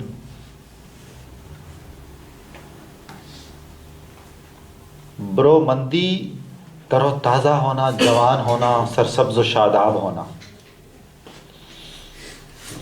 چمن بندی، درخت لگانا یا پھول لگانا اور ان کی نگہداشت کرنا۔ صحیح، برومندی کا مطلب اس کا کیا؟ برومندی کا جی، برومندی کا مطلب ہے تر و تازگی، سرسبزی، جوانی۔ اس کائنات میں بہت سی امتیں ایسی بھی ہیں جنہوں نے پھل کھا لیے ہیں، پھل کھا رہی ہیں، بڑے بڑے فائدے اٹھا رہی ہیں، کامیابیاں دیکھ رہی ہیں، نشیب و فراز۔ بہت سی قومیں ایسی بھی ہیں جو پھلوں سے محروم ہیں، نعمتوں سے محروم ہیں، کامیابیوں سے محروم ہیں۔ کچھ ایسی ہیں جو زوال پذیر ہو چکی، خزاں طاری ہو گئی ان پہ، خزاں چھا چکی۔ اسی چمن میں بہت سارے درخت ایسے ہیں جو اپنی عمر پوری کر چکے اور سوکھ گئے ہیں، اب ان میں کوئی تر و تازگی نہیں ہے۔ کچھ ایسے ہیں جو پھل پھول رہے ہیں۔ بہت سے درخت ایسے بھی ہیں جو ابھی آئیں گے، جو ابھی چمن کے پیٹ میں چھپے ہوئے ہیں، بعد میں وہ پھوٹیں گے اور نشو و نما پائیں گے۔ یعنی یہ ساری وہ کیفیتیں ہیں جو اس وقت، بلکہ ہمیشہ ہی اسی طرح ہی ہوتا ہے، ہر وقت ہی کچھ بہت کامیاب قومیں ہوتی ہیں، کچھ ڈاواں ڈول ہوتی ہیں، کچھ بالکل زوال پذیر ہو چکی ہوتی ہیں، وغیرہ وغیرہ، اور افراد بھی۔ وہ کہتے ہیں کہ جو اسلام کا پودا ہے اور درخت ہے، یہ بہرحال تر و تازہ، توانا اور سرسبز و شاداب ہے۔ ظاہری طور پر اگر اس میں کچھ کملاہٹ ہے اور کچھ خزاں کے اثرات بھی ہیں، تب بھی مایوس اس لیے نہیں ہونا چاہیے کہ اس کی جڑ، اس کا بیج اور اس کا تنا بہت مضبوط ہے، اس میں سینکڑوں سالوں کی محنت اور نگہداشت موجود ہے۔ پاک ہے گرد وطن سے سر داماں تیرا، تو وہ یوسف ہے کہ ہر مصر ہے کنعاں تیرا، قافلہ ہو نہ سکے گا کبھی ویراں تیرا، غیر یک بانگ درا کچھ نہیں ساماں تیرا، نخل شم استیو در شعل دود ریشیتو، عاقبت سوز بود سایہ اندیشیتو۔ جی، یہ وطنیت کا جو نقطہ نظر تھا کہ قومیں وطن سے بنتی ہیں اور جو جغرافیائی وطن ہو اسی کو وطن تسلیم کر لینا چاہیے، اور مذہب کی بنیاد پر وطن کے نقطہ نظر کو آگے نہیں بڑھانا چاہیے۔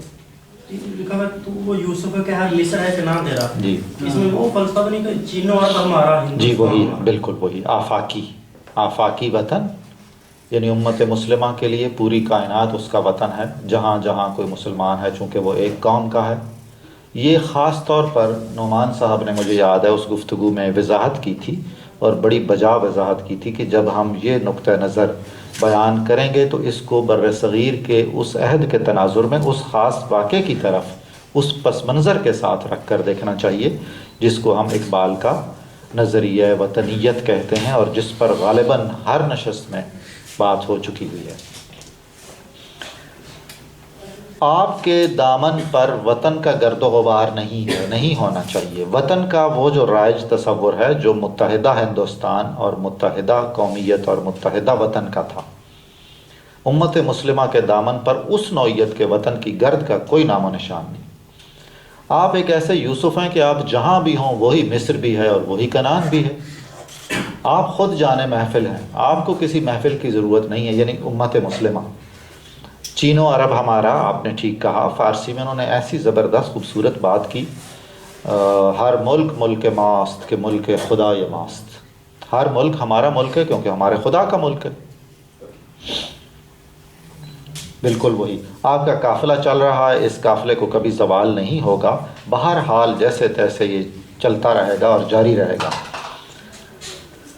سوائے ایک بانگ درا کے آپ کا اور کوئی ساز و سامان ہی نہیں۔ یہ بانگ درا، یہ والی بانگ درا بھی ہو سکتی ہے، لیکن اصل میں یہ بانگ درا ہے حق بات کی تلقین اور اس کا احساس دلانا، غفلت سے جگانے کے لیے بتاتے رہنا، ایک دوسرے کی توجہ دلاتے رہنا۔ جب تک آپ کے پاس وہ اثاثہ رہے گا آپ کا قافلہ چلتا رہے گا۔ آپ کی آواز پر لبیک کہنے والے قافلے کے راہی جمع ہوتے رہیں گے۔ میں اکیلا ہی چلا تھا جانب منزل، مگر لوگ ساتھ آتے گئے اور کارواں بنتا گیا۔ وتواصوا بالحق وتواصوا بالصبر۔ جی، جو شکوے کی جو آخری بند تھا اس کے اندر علامہ نے کہا تھا کہ چاک اس بلبل تنہا سے دل ہوں، بالکل بالکل، بانگ درا سے دل ہوں، بالکل بالکل، اسی بانگ درا، اسی کا جواب آ رہا ہے۔ جی ہاں بالکل۔ اور یہ بھی بتایا جا رہا ہے کہ وہ جو ایک بلبل ہے جس کو ابھی یہ محسوس ہو رہا ہے کہ اس پورے چمن میں میں ہی ہوں صرف یہ بات کرنے والا، وہ دن دور نہیں ہے جب ایک قافلہ ہوگا، وہ ایک بلبل نہیں ہوگا۔ گئے دن کہ تنہا تھا میں انجمن میں، یہاں اب میرے رازداں اور بھی ہیں۔ خود اقبال نے کہا گئے دن کہ تنہا تھا میں انجمن میں، یہاں اب میرے رازداں اور بھی ہیں۔ ایسا تو ہوتا۔ اب آپ مجھے نخل کا مطلب بتا دیجئے جناب، آپ ہی بتا۔ درخت۔ اور شمع کا کیا مطلب ہے؟ ٹھیک ہے، نہیں شمع ہی، ہاں وہ ایبسٹریکٹ میننگز کی طرف فی الحال نہیں جاتے ہیں، بعد میں جائیں گے۔ ابھی تو جو یوں نقطے واضح لگائے گئے ہیں نا ان کی مدد سے۔ ہستی کا مطلب ہوتا ہے تو ہے۔ جی، تم ایک ایسے درخت ہو جس سے شمعیں پھوٹتی ہیں، یا تم شمع ہو اور شمع کو تشبیہ دی ایک درخت سے۔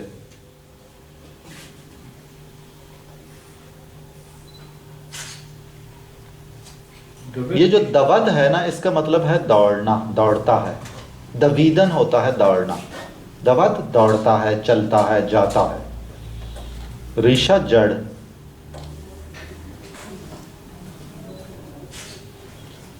علامہ اقبال نے اپنی نظموں میں وہ اسلوب فارسی شاعری کا اختیار کیا ہے جو انہوں نے اور کہیں بھی نہیں اختیار کیا۔ فارسی میں ایک اسلوب ہے، اس کو کہتے ہیں انڈین سٹائل، فارسی والے اسے کہتے ہیں سب کے ہندی۔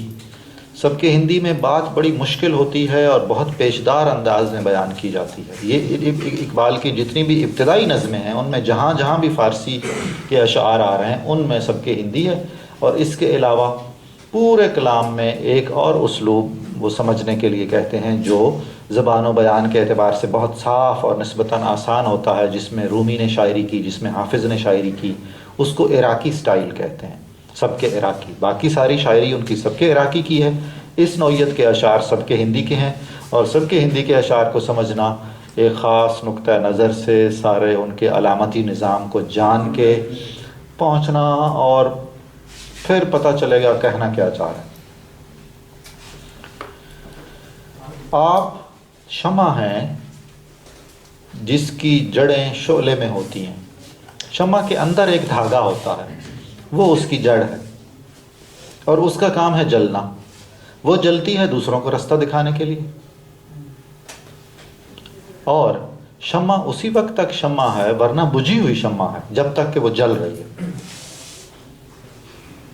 وہ محو عمل ہے جب تک اس کو آگ لگی ہوئی ہے.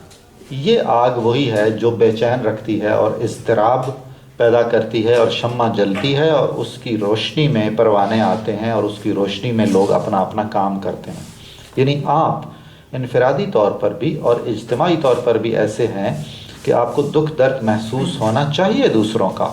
دکھ درد آپ محسوس کریں گے تو انہیں بتا سکیں گے کہ جناب آپ کے رستے میں یہ مسائل ہیں, آگے گڑھے ہیں, کھڈے ہیں, آپ بچ کے چلیں, بہتر رستہ یہ ہے, سیدھا رستہ وہ ہے. آپ شمع ہیں, مشعل ہیں اور آپ کی جڑیں شعلے میں ہیں. یہ شعلہ وہ اضطراب اور بے چینی ہے جو اقبال کو لاحق رہی, ہر سوچنے سمجھنے والے آدمی کو جو مخلص و لاحق رہتی ہے. عاقبت سوز بود سایہ یہ اندیشہ, یہ تو بہت ہی مشکل ہے کیسے سمجھایا جائے. عاقبت ہوتا ہے انجام اور آخر کار بھی اس کو کہتے ہیں. عاقبت سوز, انجام کو جلا دینے والا. اندیشہ خیال,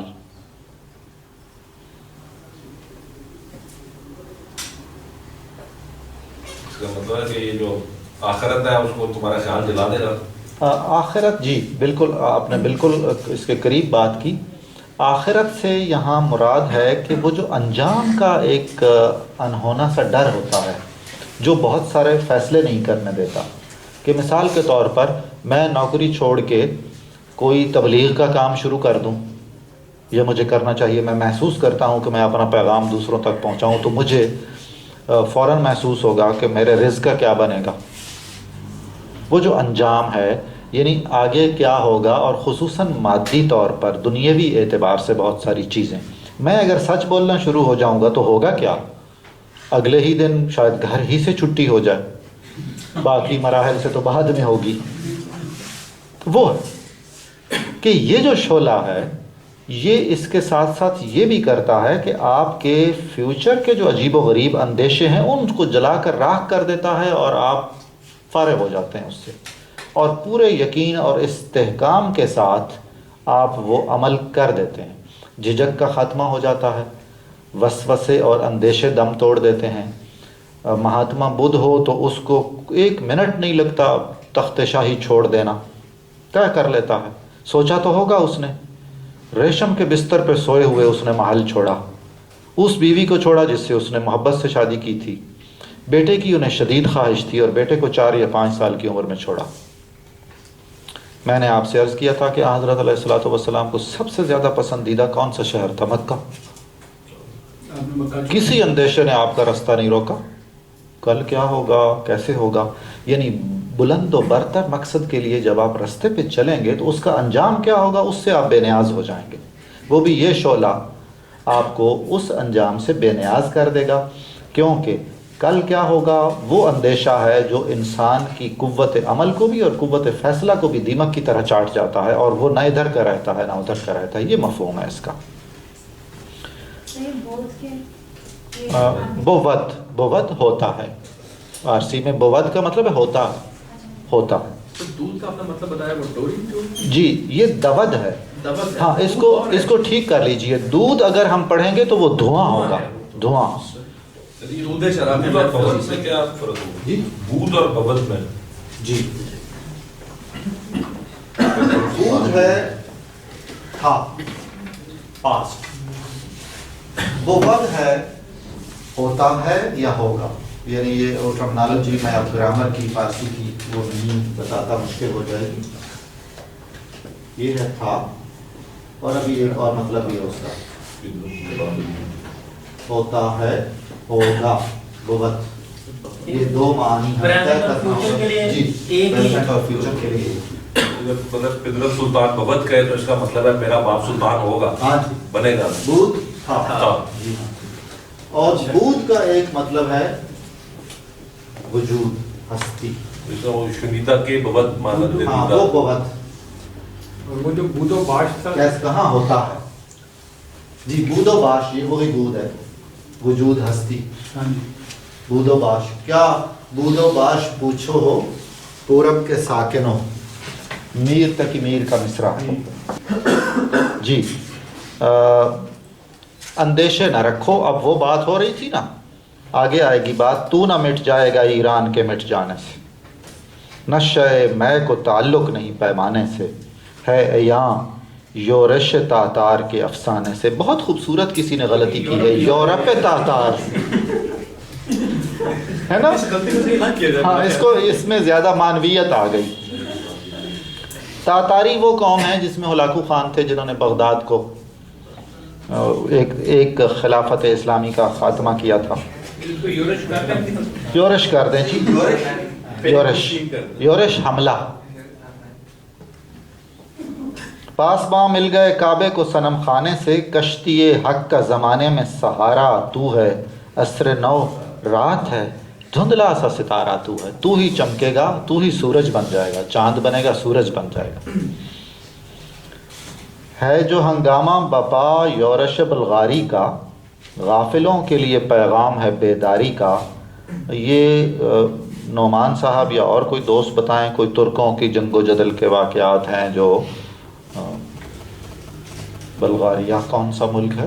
بلغاریہ نے ایک زمانے میں تو زیر تسلط بھی رہا ہے, جی بعد میں بغاوت کی تھی. بالکل, کہ یہ جو جنگ و جدل جاری ہے ترکوں کا اور ان کو مسائل کا سامنا ہے, کہیں ان کے قبضے سے نکل رہے ہیں مختلف علاقے, اور کچھ خلافت عثمانیہ والا. بلغاریہ تو ایک ایسا ملک تھا جو کہ مسلمان بنیادی طور پہ نہیں تھا.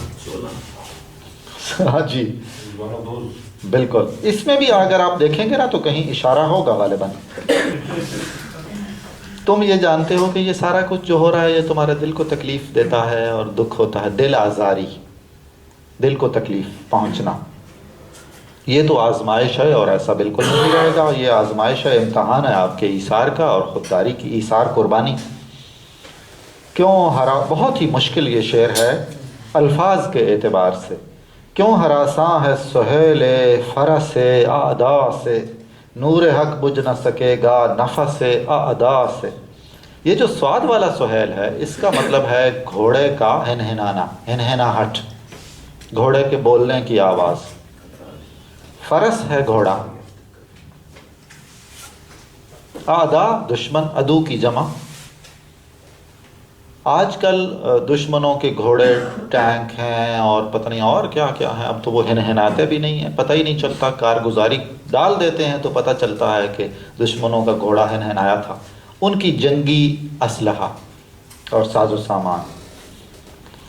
دوسرا مصرع قرآن کریم کی ایک آیت سے ماخوذ ہے جس میں کہا گیا کہ یہ لوگ چاہتے ہیں کہ اللہ کے روشن کیے ہوئے چراغ کو اپنے پھونکوں سے بجھا دیں, جبکہ ایسا نہیں ہوگا. ایک اور شعر اردو کا ہے, میرا خیال ہے وہ اقبال کا نہیں ہے. ہاں, نور خدا ہے کفر کی حرکت پہ خندہ زن, پھونکوں سے یہ چراغ بجھایا نہ جائے گا. دشمنوں کے پھونکوں سے اللہ کا یہ نور بجھ نہیں سکے گا. یہ نور حق وہ پیغام ہے جس کو ہم اسلام کے نام سے جانتے ہیں.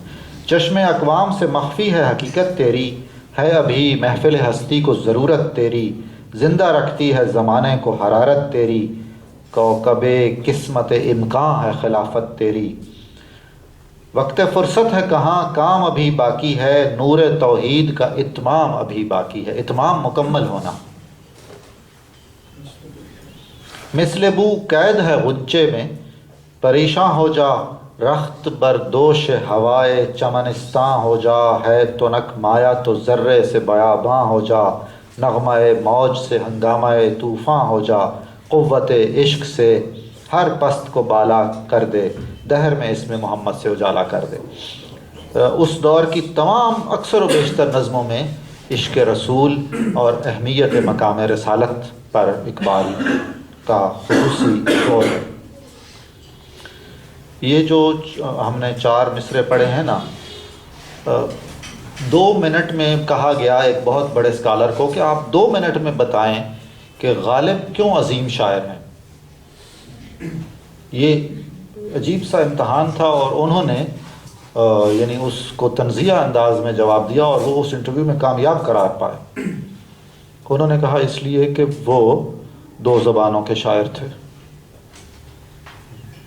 ہنسے نہیں آپ, یعنی یہ لطیفہ ہے, یعنی اس میں کیا اہمیت کی بات ہے کہ وہ 2 زبانوں کے شاعر تھے. انہوں نے اس جواب سے سوال کرنے والے کو یہ احساس دلایا کہ اتنا بھونڈا بے تکا سوال نہیں کہ آپ غالب کی کلام اور اس کے پیغام کی عظمت کو صرف 2 منٹ میں بات کریں.